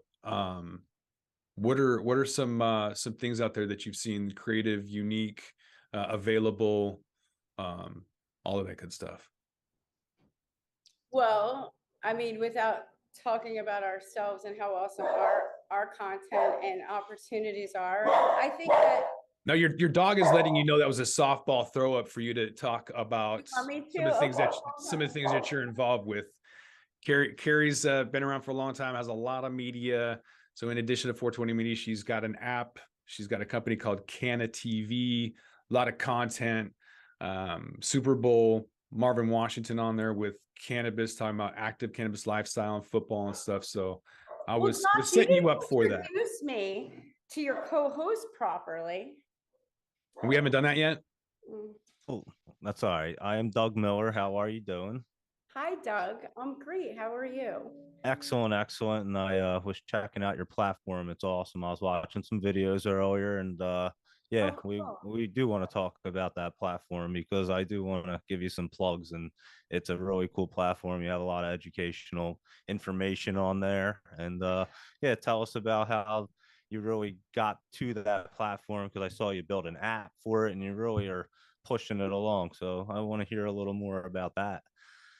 Yeah, so well, it kind of has to do with the East Coast. Originally, I left New York December 10th, 2013, on a mission to educate the world about cannabis after my aunt died. So it started really personal. I'm a cannabis consumer or patient since I'm very young, and it's really helped with my health and other things. And so I've always known about the plant. And then I was lucky to know someone that owned a collective, was what they called dispensaries at the time in Northern California, and I started there. And so it really was, at first it was, before you can educate others, is you have to educate myself and really understand what is this layout. And that's kind of when, I started in Cali, went to Oregon, and then ended up in Washington when Josh and I connected. I think, Josh, it was like 2014 or 15 area. And so, yeah, it was really just as still is a mission to truly reach the people looking for the medicine or the plant to use for whatever reason they want to, whether it's hemp on building a house or skincare, or using the plant for health, or to just, take the edge off. And so I think that, this information has been blocked for a long time. My background is production. I'm a director, I'm a producer, I'm a trained actor. So it wasn't something I just started when I moved into this space. And so when I came in, after my friend, when I started, told me I was the worst trimmer he ever met, I realized that I should probably stay in my lane, right? And so that's how it really started. And it really just became a fight, to be honest with you, because using media, like when Josh and I met, is, this is an ever-changing landscape, still 9 years later, just ever-changing. And you have this a tornado of different people, from patients to businessmen to politicians and medical professionals. And so people just don't really understand. And to really understand the plant is to understand the history first and foremost, and then to understand how we got here. And I think that that's often overlooked, even still to this day. And so that's really what it began. We started filming early on. We have 8 years of professionally filmed content since 2014 that will be released on the platform. And in that time, I also had, I personally went through experiences with television. We had what they call an agency of record with CBS. So back in 2015 and 16, we were supposed to be airing cannabis content that was contractual. And then CBS reneged on that in 2016, about a week after the election. So that's going into a documentary. So it's still coming out, it's just coming out in a different way. And we'll see what they think about that. What that did was it gave me real insight that this information was being blocked, and it was purposely being blocked. And it was purposely being blocked across all sorts of levels. And in the same time, there was this divide constantly being created on very local levels, like in Seattle or in Washington, as well as in California and in Oregon. And so watching this whole thing play out the way it is has been interesting, to say the least, and really enlightening. At the end of the day, people still need the education, they need the information, and now brands are growing and they realize that they need the resources to reach the consumers. And so this is where Connected really comes in. And right now we have a lot of content. As you saw, Marv Washington's a Super Bowl champion. He's a host of one of our programs called The Fifth Quarter, which really delves into endocannabinoid system and athletes and cannabis. We have really cool animation. We have a holiday series that came out in December that really told the story from Santa's point of view of, understanding why people want the plant, and gave real insight to legalization and how we got there. So I suggest definitely watching that. And right now we're about to launch a Canna guide, which opens it up for brands to actually put themselves on TV and speak directly to their consumers through digital content or static ads, like magazine ads with QR codes. So then people can then go scan that QR code. We're all staying compliant, and then you're keeping that consumer as well as the data involved. So it's the game for me never changes. Let's educate the world about cannabis, and how do we do that with this post that keeps moving and landscape that keeps changing. And now we're here, so now it's gotten a lot more fun. No, that's an awesome, interesting story, and we have a lot of similarities because I lost my mom to cancer in 2016. She was actually one of the first medical patients in New Jersey. We had one dispensary at the time. It was called Compassionate Science, and now it's what Curaleaf owns. And yeah, she never smoked a day in her life.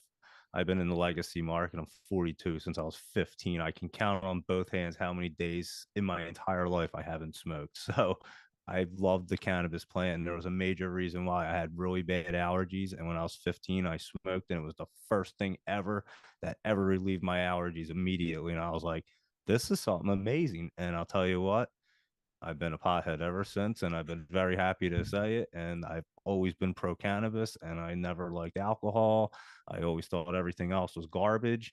And here you just fast forward. It's funny. I have a lot of friends that were big drinkers into everything, and now they all consume cannabis, and they all say, "I get it. Why you always did this." Like, and it makes a lot of sense. You were able to work 7 days a week, 15 hours a day, and really go after your goals and achieve things. And you can't really do that with alcohol. You don't find many people that drink that have that kind of ambition or can even get up the next morning and do things like that. And cannabis allowed me to do it my entire life, still to this day. And yeah, I'm proud of it. So, and I've watched it help people medically, just like you were saying, medicinally. You have to help people and teach them the plant. And I actually make oils that stop seizures, and I work with doctors and help people all over the place. And it's a beautiful thing when you can see that doctors give them pharmaceutical medicine, gives out pharmaceutical medicines to patients, and it doesn't help. And then you give them cannabis, it just grows out of the ground, and you literally do your own extractions. You know, everything is very safe. And then it stops people's seizures, and they go to these doctors and they're just amazed. They're like, wow, that's amazing. And it's like, no, it's not. It's because this stuff actually works, and the stuff that you're giving them is garbage. It's one compound of garbage, and it's just not made to work. And yeah, it's awesome that you were that passionate about it and took it to that next level, and you have this literally an entire enterprise about cannabis and helping people. It's an amazing story. It's awesome. Thank you. Thank you. And I'm sorry to hear about your mom, and really glad to hear that you're following that path too. I think it, like, for me, I know it's like a higher power for sure, because if it was just like, honestly, if it was just to come in here and make money or friends, I would have quit a long time ago. It's really hard industry to be in. But the power of the plant is just, it keeps us going, right? And it connects Keeps us you driven. all. It's just beautiful. No, it does. It keeps you driven because there's a passion, and you see how it helps people. And when you can help people, it's important, and that's what it's all about. And that's how I was raised too. I was raised to help people, and I still help my neighbors and everybody. And again, I work with people and try to help them, help their ailments, or help them have a quality of life at the end of their lives when people are not, or terminally ill. And they're just feeding them pharmaceutical medicine that's really making them worse. It's making them more sick. They can't eat. It just reacts with their body, and then they all counter react with each other. And cannabis is just natural. You can give it to them in different forms. You can oils and tinctures or gummies, and yeah, it's just amazing. And yeah, I was watching, like I said, I was watching a few of the videos on the medical on your thing. I was like, well, that's really good content. And I agree. Everybody should really know about it, and it should be taught and not looked down upon. Do you know about Ryan's Law, you guys? It's No, please inform us. Yeah, so Ryan's Law is in California, and it passed, I think it was last year, that now hospitals in California are required to allow cannabis patients to have supervision using cannabis if they're in hospice. So definitely look into it, because I know they're also spreading it across the country. I'm on a board of a nonprofit. The father, his name's Jim Bartels, was the father of a son who passed away, who started it. His son was Ryan, and he was using cannabis in a hospital, it was giving him benefit and he wasn't able to use it properly. They were giving him a hard time. He had to transfer. And nonetheless, he ended up passing away in his 40s. And his father really fought hard alongside of some nurses. And I think you know Ken Sobel, Josh, and Heather Manis. And Jana Champagne. So definitely look into that. It's just amazing. I'd love to see that in New Jersey and New York. Me too. Honestly, I will absolutely look into it. My middle name is actually Ryan, so it means something to me. And yeah, I will be looking into it for sure because I believe in it myself. It's important, and yeah, I explain every day because I'm always talking to people about how great cannabis is, and I say, listen, you have an endocannabinoid system.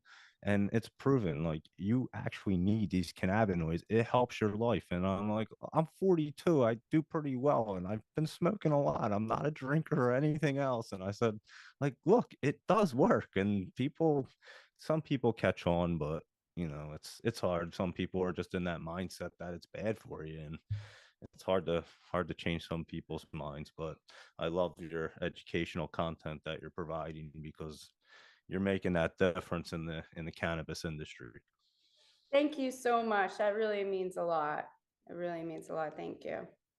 And so are you guys by putting this information out. And that's what we try to do. We work as a team. And like you said, it's all teamwork. And we try to educate people and answer questions and really guide people in the right direction and really help them out in this industry. Because like you said, it's one of the hardest businesses or industries to have a business. And people, they think because, hey, it's cannabis and a lot of money is produced in the entire industry. There's tons and tons of companies and people they don't understand the overhead of really what it costs to run a cannabis company because it's not like any other business. And then you can't use banks. So that makes it way harder for everything. Huge, right? I like a huge component to that whole business thing is that whole bank they have, everyone else in the world has. That throws a little wrench. I asked Chat GPT. We've only got about 5 minutes left. So I want to ask this last question for you, Carrie, and see what you think. I asked Chat GPT listing the reasons why top performing cannabis companies are doing so well. Number one was strong branding and marketing. Maybe not a surprise based on this conversation. Access to capital is on there and obvious. Compliance and regulations. We've seen a lot of people fail that didn't really appreciate that. And then innovation, right? So those are 4 things that companies are doing well. Is there anything within that or that it's missing that you kind of wanted to highlight? I mean, number one is strong branding and marketing. I think that's kind of speaks for itself. I love Chat GPT too. Isn't it such a cool tool? Yeah, I think, that's exactly right. But I think it's in those headings that's where the juice is and that's where the gold is, right? What are you doing to market? What are you doing to reach your consumer? And you know, this misinformation that you either can't advertise or that you have to spend $1 gazillion when, you know, fact of the matter is there's more podcasts now than ever. There's more events now than ever. There's more local businesses involved now than ever. So, you know, like you spoke of, Josh, as we met at the MJBA, and back in 2014, that's exactly what they were doing, is coming together on a local level. We'd get on stage, introduce ourselves, have a good laugh. And, you know, we were able to build in that local. And then when you build in the local, you also can build in the social, and then you start to go in an outside events. And so I think focusing, you know, to really, you know, I think if people, you know, stay focused on what their product is too, and who they're trying to reach, right? And I think everyone's like, oh, I want to raise money and I want to do this, and they are raising money and they're losing it, like a lot of it. And it doesn't matter if you don't have a good product, right? And like we spoke about yesterday, you and I, Josh, is that, you know, you could come into the industry with all the money in the world, but you don't know how to grow weed, you're done for. You're buying marble floors when you need dirt, right? You're the wrong people and you're spending all of this money that's unnecessary, and you're hurting people. You're hurting the very people that brought this here. So, you know, my suggestion to those MSOs and any retailer independent is connect with these farmers, man, connect with these legacy players and work something out where you can work together, because I think you're going to save money and you're going to bring that consumer the best product that they're looking for. And it's not about a high, it's about what that's making each of us feel, because your high is going to be different than what I get high or feel good. And I think, you know, innovation is amazing in the cannabis industry. I cannot understand why people keep making gummies that look like gummies and they're the same thing. Like, come on, man, get innovative, right? There's like everything in the world you can make with cannabis right now. There's a restaurant here. I haven't gone. It's a dispensary. I think it's called The Mint. Ray Molino, I think is his name. They have a kitchen where you can get food that's infused, like real food, fries and like food. So I think that's pretty cool. I think people are sleeping on hemp right now.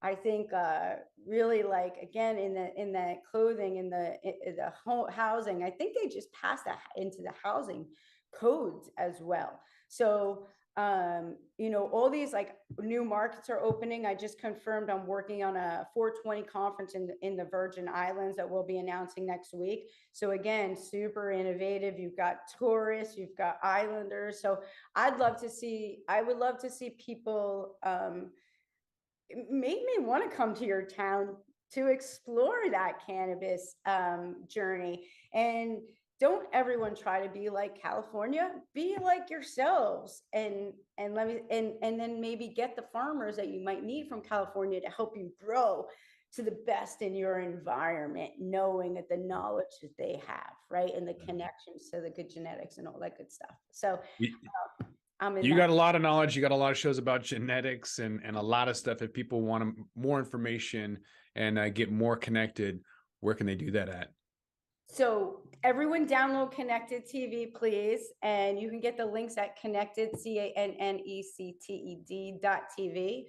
We're across Roku, Apple, Android, Amazon Fire, all the smart TVs, except Samsung. So to Samsung, they denied us. So Connected TV, 420media.us is the marketing agency. My name is Carrie Accardi. You can reach me on LinkedIn, or Carrie@420media.us. And that's my email. Brilliant. Well, thanks again. I'm Josh Kincaid from the Talking Hedge. This is the Green Rush Cannabis Business Talk Show produced by Pro Cannabis Media, where we discuss news, issues in the cannabis market, and each week conduct a deep dive into specific topics in the industry like cannabis media. We got Doug Miller every week. Got to come back for next week's topic, though, between 4 and 6 Eastern. But until then, I think we're out of here. Y'all have a great weekend. Coming up on We Talk News this week, another Republican-led cannabis reform bill gets introduced in the U.S. House. This one is focused on rescheduling. Plus, California gets closer to developing their own interstate commerce market and the rules that govern them. And Pfizer is bullish on weed after acquiring Arena Pharmaceuticals for $6.7 billion. So, is Big Pharma positioning for an industry change? Plus, Washington, D.C. becomes a legal adult use market despite its federal illegal classification. And a new study by a medical respiratory publication concludes that there is little to no harm to your lungs if you smoke weed. Fire up that bong! We Talk News with Elena Pinto is next. We are Pro Cannabis Media.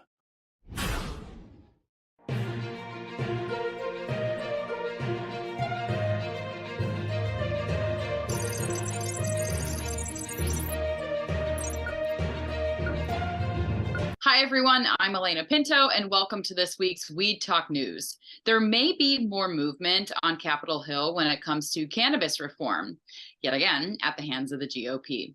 In recent days, Florida Representative Greg Stube introduced the Marijuana 1 to 3 Act for the third session in a row. The bill would task U.S. Attorney General with moving cannabis from a Schedule I substance to a Schedule III within 60 days of the bill's enactment.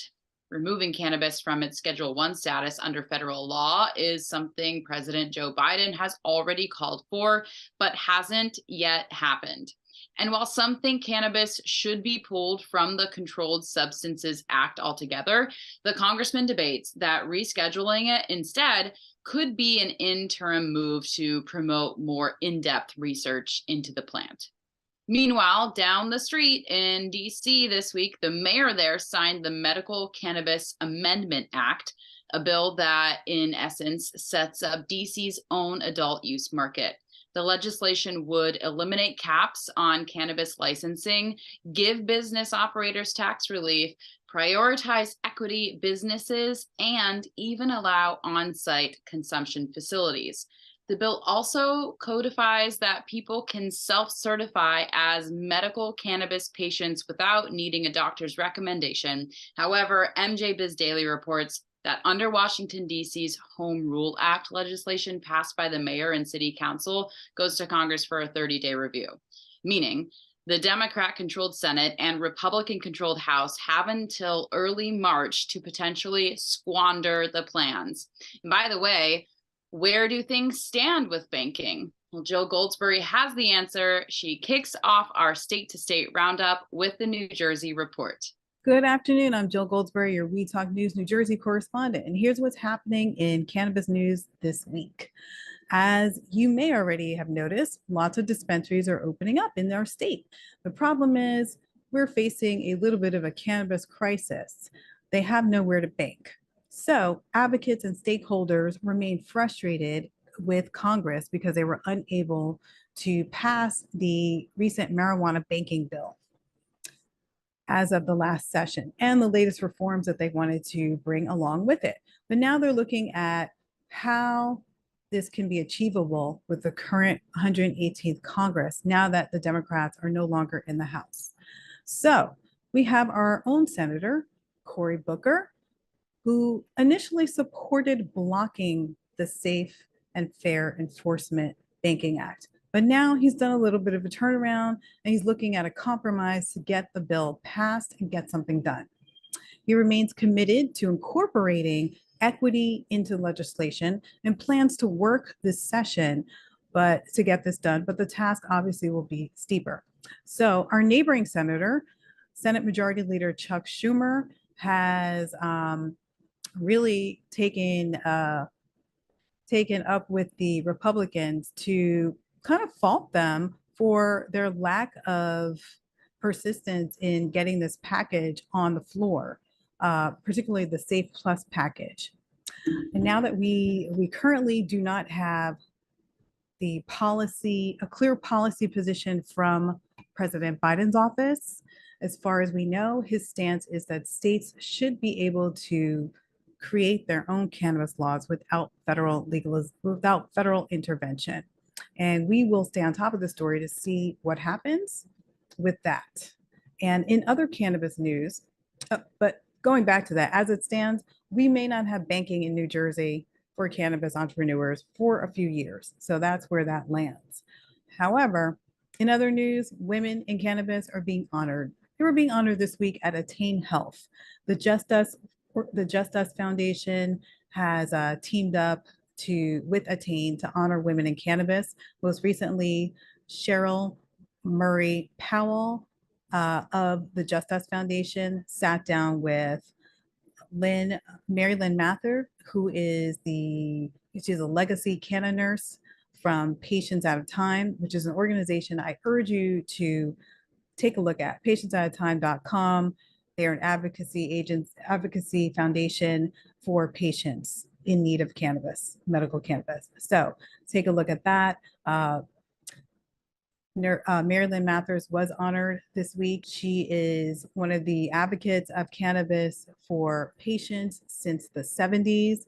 And she was able to talk about all of the progress that they were making in the 80s and 90s with cannabis and how those programs were shut down by the government. So definitely take a look at Patients at a Time and see if that's something you'd like to donate to keep the fight going.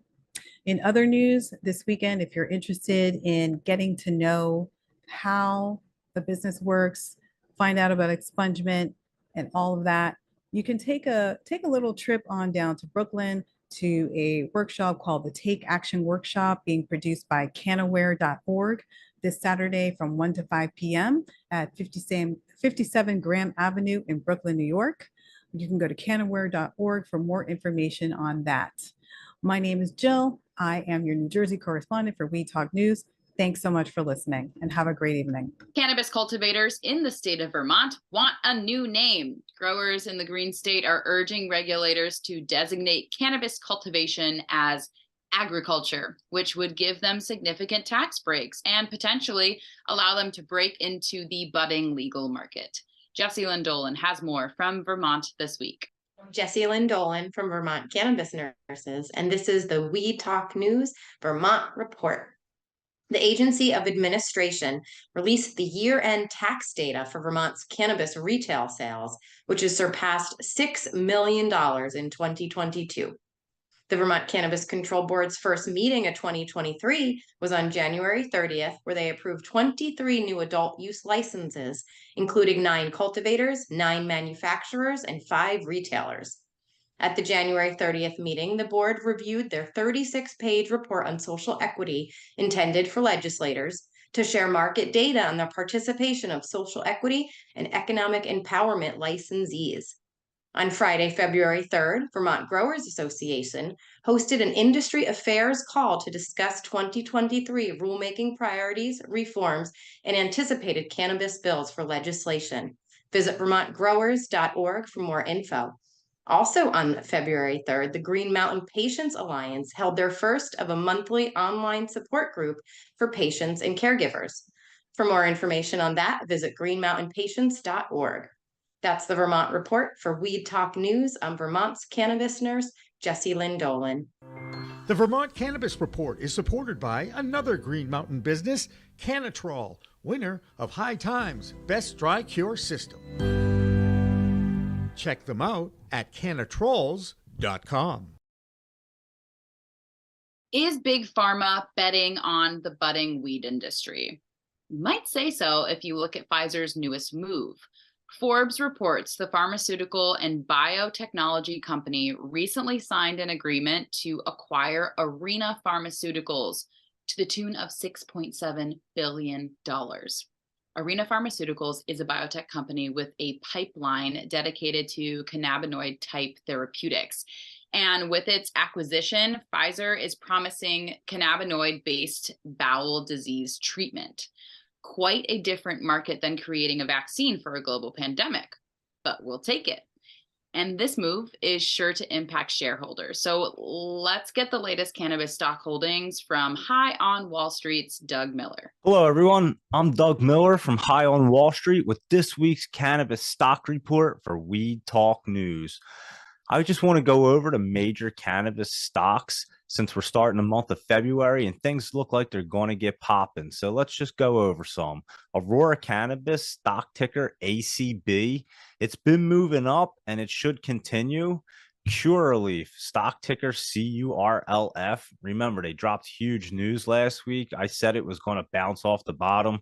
It bounced off the bottom. Tilray, stock ticker TLRY. It's been creeping up and it's ready to go. Hexo, stock ticker HEXO. Remember, they recently had that reverse split and it was moving on up. I'm not going to chase that one. It could continue to go, but I'm just going to watch it. And the ETF Weed, stock ticker WEED. It did pull back some, but I'll tell you what, it looks like it's ready to get smoking. And I am definitely keeping my eye on that one because it's ready to roll. And that's this week's cannabis stock report. Reporting for Weed Talk News, I'm Doug Miller. Did you ever think we'd see the day that cannabis would be considered the same as regular everyday gardening? Well, We may not be there in all aspects just yet, but it seems everyone, even the mainstream world, benefits from weed. Deborah Borchardt has this week's Green Market Report and one company's earnings that may or may not be under the influence. This is the business update for Weed Talk News from the Green Market Report. Earnings season is just beginning, and it kicks off with Scott's Miracle-Gro, whose hydroponic brand Hawthorne saw its sales drop by 30%. Sales are forecast to continue falling by another 20 to 25%. CEO Jim Hagedorn described the cannabis market as a bloodbath, and he said that the New York market had tripped over itself. Still, he insisted there was progress in the company's investment into Riv Capital and New York cannabis operator Attain, even though shareholders are suing Riv for that acquisition. Overall, the company reported total sales fell by 7% to $526 million, which beat expectations. High Tide saw both its revenues and losses balloon in the final fiscal quarter of 2022. Revenues shot up by 97% to 356 million Canadian dollars. But for the whole year, the company posted a $70 million loss. LeafLink raised $100 million in Series D financing this week. The company also moved co-founders Ryan Smith and Zach Silverman to new roles. Smith is moving from CEO to executive chairman, and Silverman is moving from chief technology officer to senior advisor. And the original cannabis tech company, Akerna, is done. The cannabis assets were sold to POSABIT, and what was left was merged with the Bitcoin company called Griffin Mining. This has been your business update from the Green Market Report. I'm Deborah Borchardt for Weed Talk News. Here's something to roar about. Former Lions star Calvin Johnson is breaking into the weed business. A company he co-owns is planning to launch a line of products right in the Lions' home state. Michigan Normal Executive Director Rick Thompson has the details. Hello again, everyone. This is the Michigan Report with Rick Thompson on Weed Talk News. Let's begin. We've been telling you about robberies in the regulated cannabis marketplace on Weed Talk News for quite some time, but this weekend's tally in one single city might be the worst news yet. WZZM Channel 13 reports that as many as 7 cannabis retailers were robbed this weekend in Muskegon alone. One retailer, Sticky Muskegon, was robbed twice. Thieves pried open the door on Sunday morning and got inside. Then the Sticky people fixed the door, and at 3 a.m. Monday morning, thieves broke in through a window. In both instances, Sticky spokespersons told the TV station that the rippers targeted the same stuff, prepackaged eighths from cannabis company Local Grove, which normally retail for $50 each. The total taken in both crimes at Sticky was about $24,000, which is about 500 eighths at $50 each. You can view the video of one break-in at Sticky on the WZZM website. You may recall the Cannabis Regulatory Agency issued a warning in January regarding cannabis delivery drivers being ripped off of their cash, cannabis, and sometimes even their cars. Let's hope law enforcement is able to put a stop to these crimes.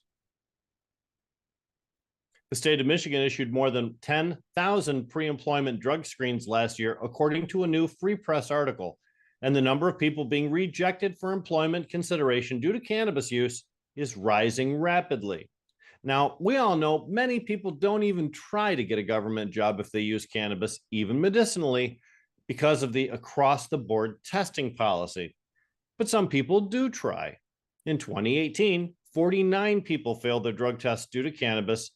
In 2021, that number had grown to 71 rejected employees, and last year, it more than doubled to 151. Now, these are people who received offers of employment from the government, but were later rejected due to their failed tests. And it doesn't have to be that way, according to the Free Press article. Experts claim only about 8,800 jobs in state government meet the federal requirement for testing of cannabis, jobs like truck driver and prison guard. But the state tests for cannabis in all of their 48,000 civil service jobs. Government representatives say they have to test everyone, according to a 1998 Civil Service Act law, and they have not been presented with any proposal to change that law yet.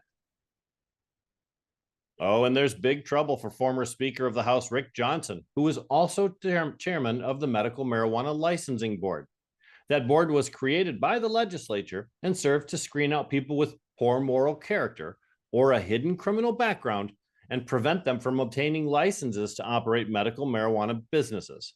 Some of the people they screened out, but who were later given licenses, include NFL great Calvin Johnson and many of the most successful cannabis entrepreneurs we now have statewide. Johnson is the subject of an FBI probe into the way influence was peddled in the early years of the medical marijuana business licensing program, which was passed by the legislature in 2016. I was interviewed several times regarding this long-awaited turn of events, and I'm quoted in that article as well.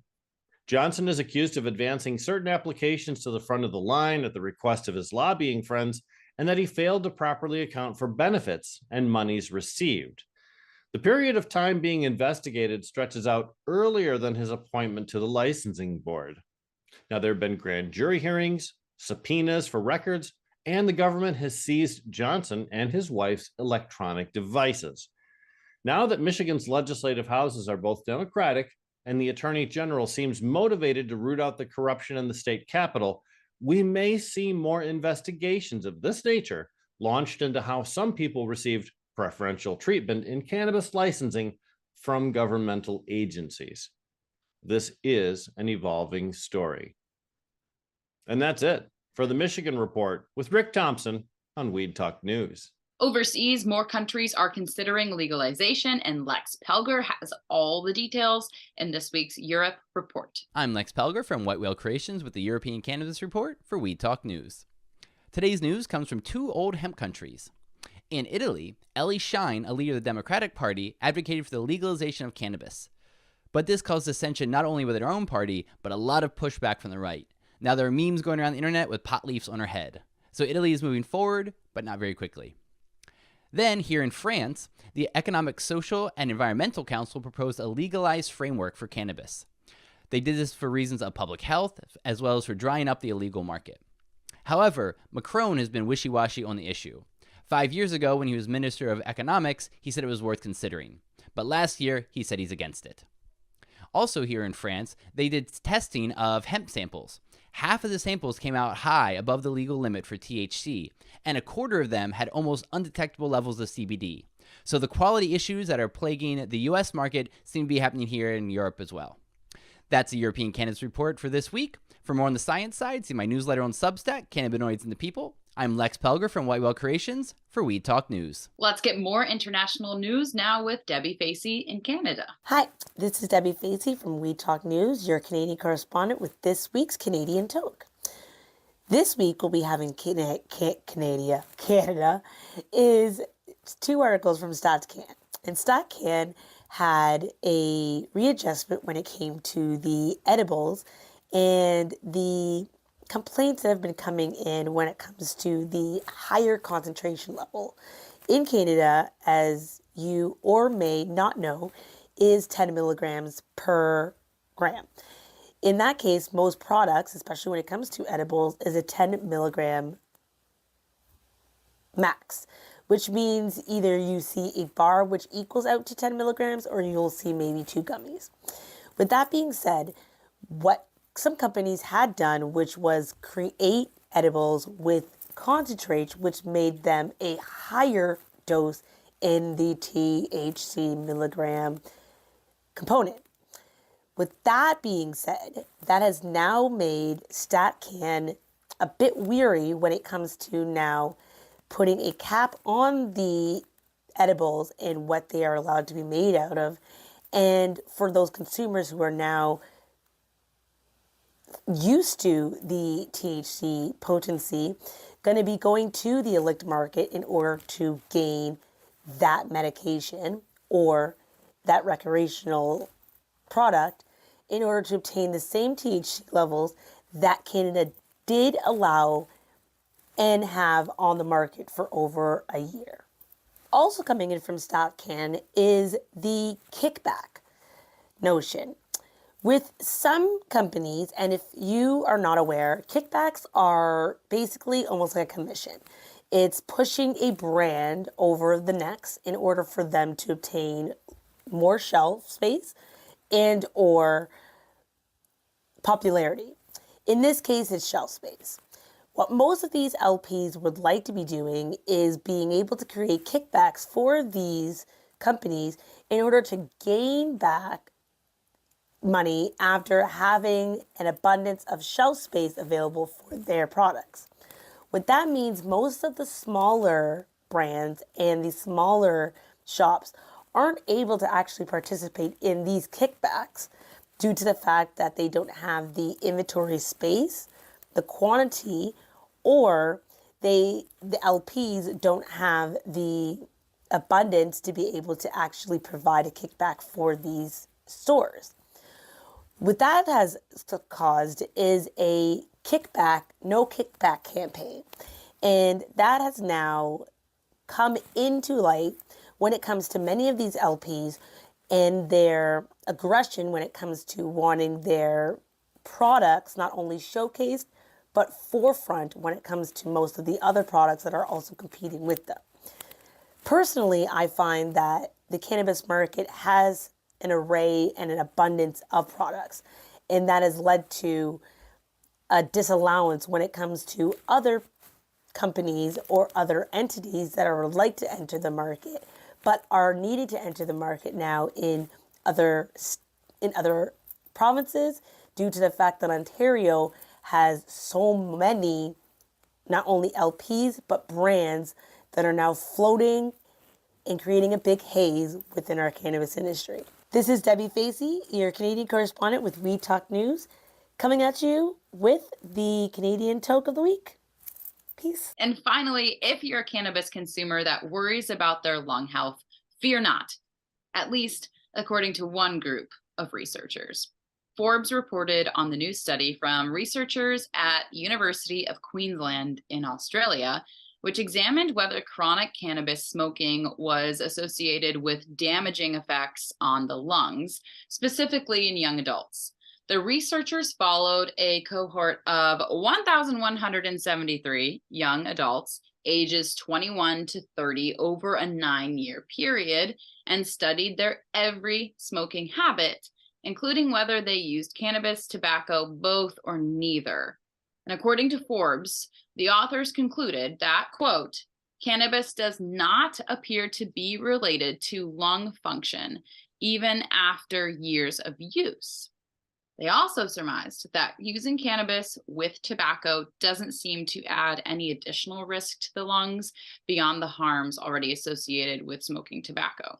So there you have it. The next time someone tells you not to smoke so much, just send them this study and tell them it's a whole new world of weed out there. But remember, of course, use it wisely. That's it for Weed Talk News this week. I'm Elena Pinto.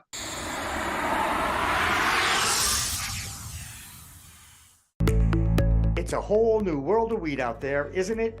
Everyone is learning new ways to titrate, ingest, consume, imbibe, and engage with this plant medicine we call cannabis.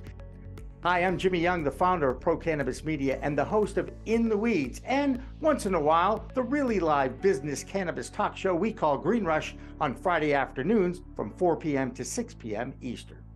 Now let me tell you my cannabis story. You know, I've had 4 major surgeries in the past 23 years and suffer from osteoarthritis with a variety of metal parts in my body and one on deck. Now, thanks to those chronic pain issues, I've been a medical patient in Massachusetts for almost 10 years now. I remember my first trip to a dispensary just outside of Boston, and I told the bud tender I didn't want to smoke it anymore, so I tried edibles, then tinctures, then vaping, and now, if I'm going to smoke, I only use the Weejits filtration system. What? The Weejits.com, Weejits, that's weed, W-E-E-D, G-E-T-S.com, is where you'll find the planet's coolest product that cools the smoke from everyone's favorite flower. Now, the guy that started this was a pretty good medical device manufacturer, and he created this maze pipe that cools the smoking process from 1300 degrees Fahrenheit upon inflammation down to just 90 degrees when it reaches your mouth. That's right, 1300 down to 90. That's why this maze pipe is amazing. So here's how it works. You start with that glass bowl, you flame on, and then you inhale nice and smooth so the smoke goes through 3 different filtration and cooling systems. Now, if pre-rolls is your thing, you can use the Weegit's filter that a pre-roll fits into perfectly. That's right, or even a chillum. The more filters, the smoother the draw. Best of all is the price. You can get all this, or one or the other, for just a few bucks. It'll cool your smoke and you'll give your lungs a break. Now, add in the code of PCM TV and you get 15% off. So just go to Weegits.com and check out the best way to enjoy a cooler smoke with less coughing and hacking and more peace of mind. All that resin and tar is collected in the polyurethane filters that are easy to clean with soap, water, and a few Q-tips. Your lungs will thank you, and so will I.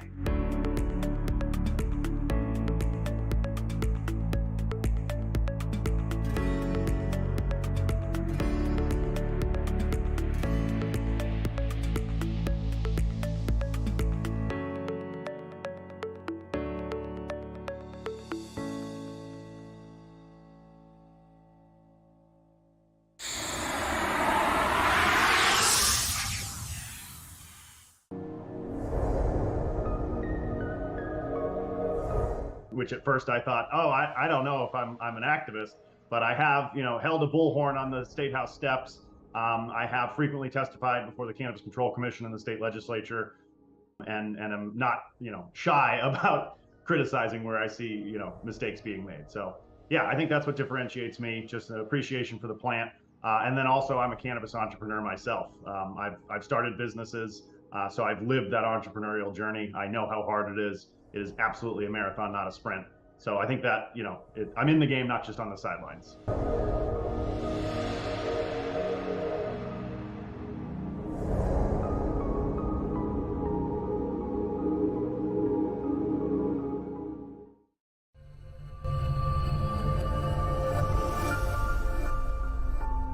As a broker, we have access to many, many cannabis carriers. So I will go in with 2 or 3 quotes for people. The quotes might be $20,000 for one, $22,000 for another, $17,500 for another. Pretty close among the 3. What I tell people is it's not the pricing, it's what's included and not included, meaning exclusions. An exclusion in layman's terms is just something that's not included. It's not on the menu, so it's just not included. But if you don't know that, if no one shows you that on page 71 of a 150-page policy, you're not going to know. No one knows. I never met one person that says they read an insurance policy. If you do, I got some property in Florida for you.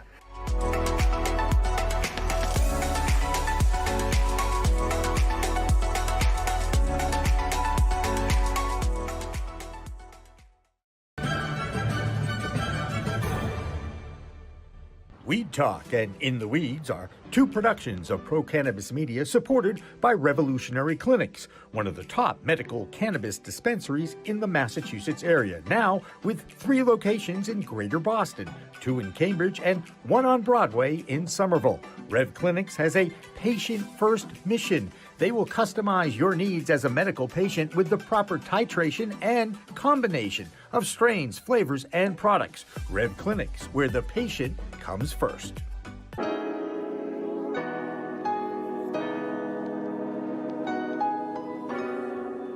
So the reality of the matter is, big banks and small banks are going to be different in a lot of ways. And they're both going to have their advantages and disadvantages. For a business like cannabis, you really have to have an integral knowledge of that business and a real granular knowledge of that business and the players involved in it. And that's why if you look at the banks that are successful to play in this space in Massachusetts, they are smaller banks that are very heavy, intensified personal touch, human communication, where you don't get a lot of that with the bigger banks.